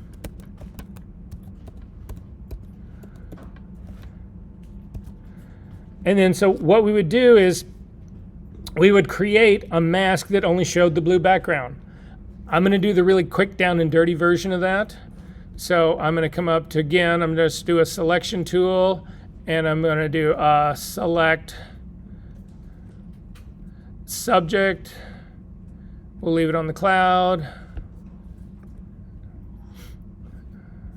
Hopefully it's good.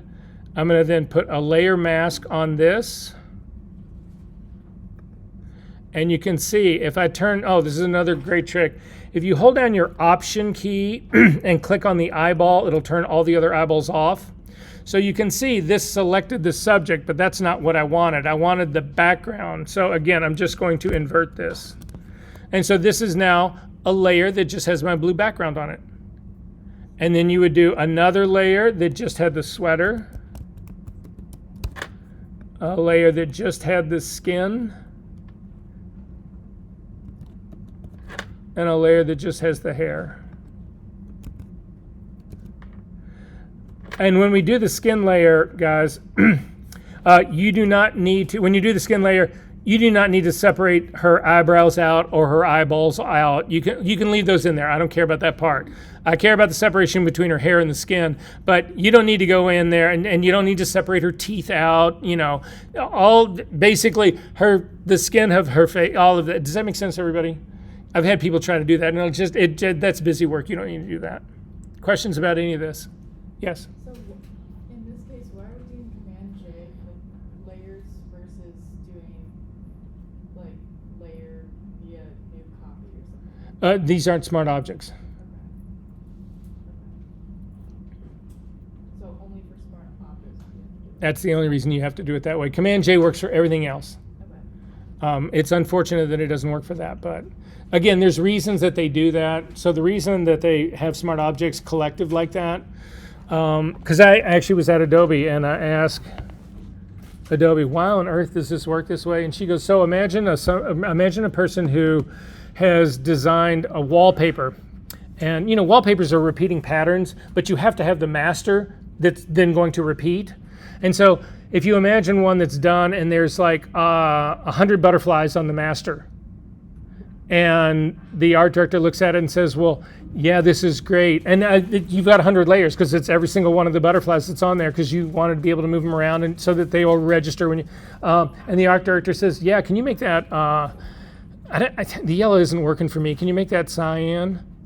And you think to yourself, great, I need to go in and I'm going to have to change every single one of these.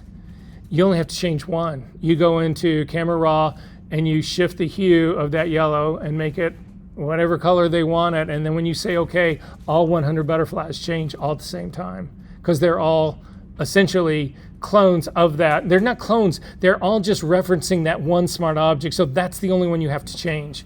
But then doing the work that we do, it totally screws you up. Other questions? I'll see you guys next week.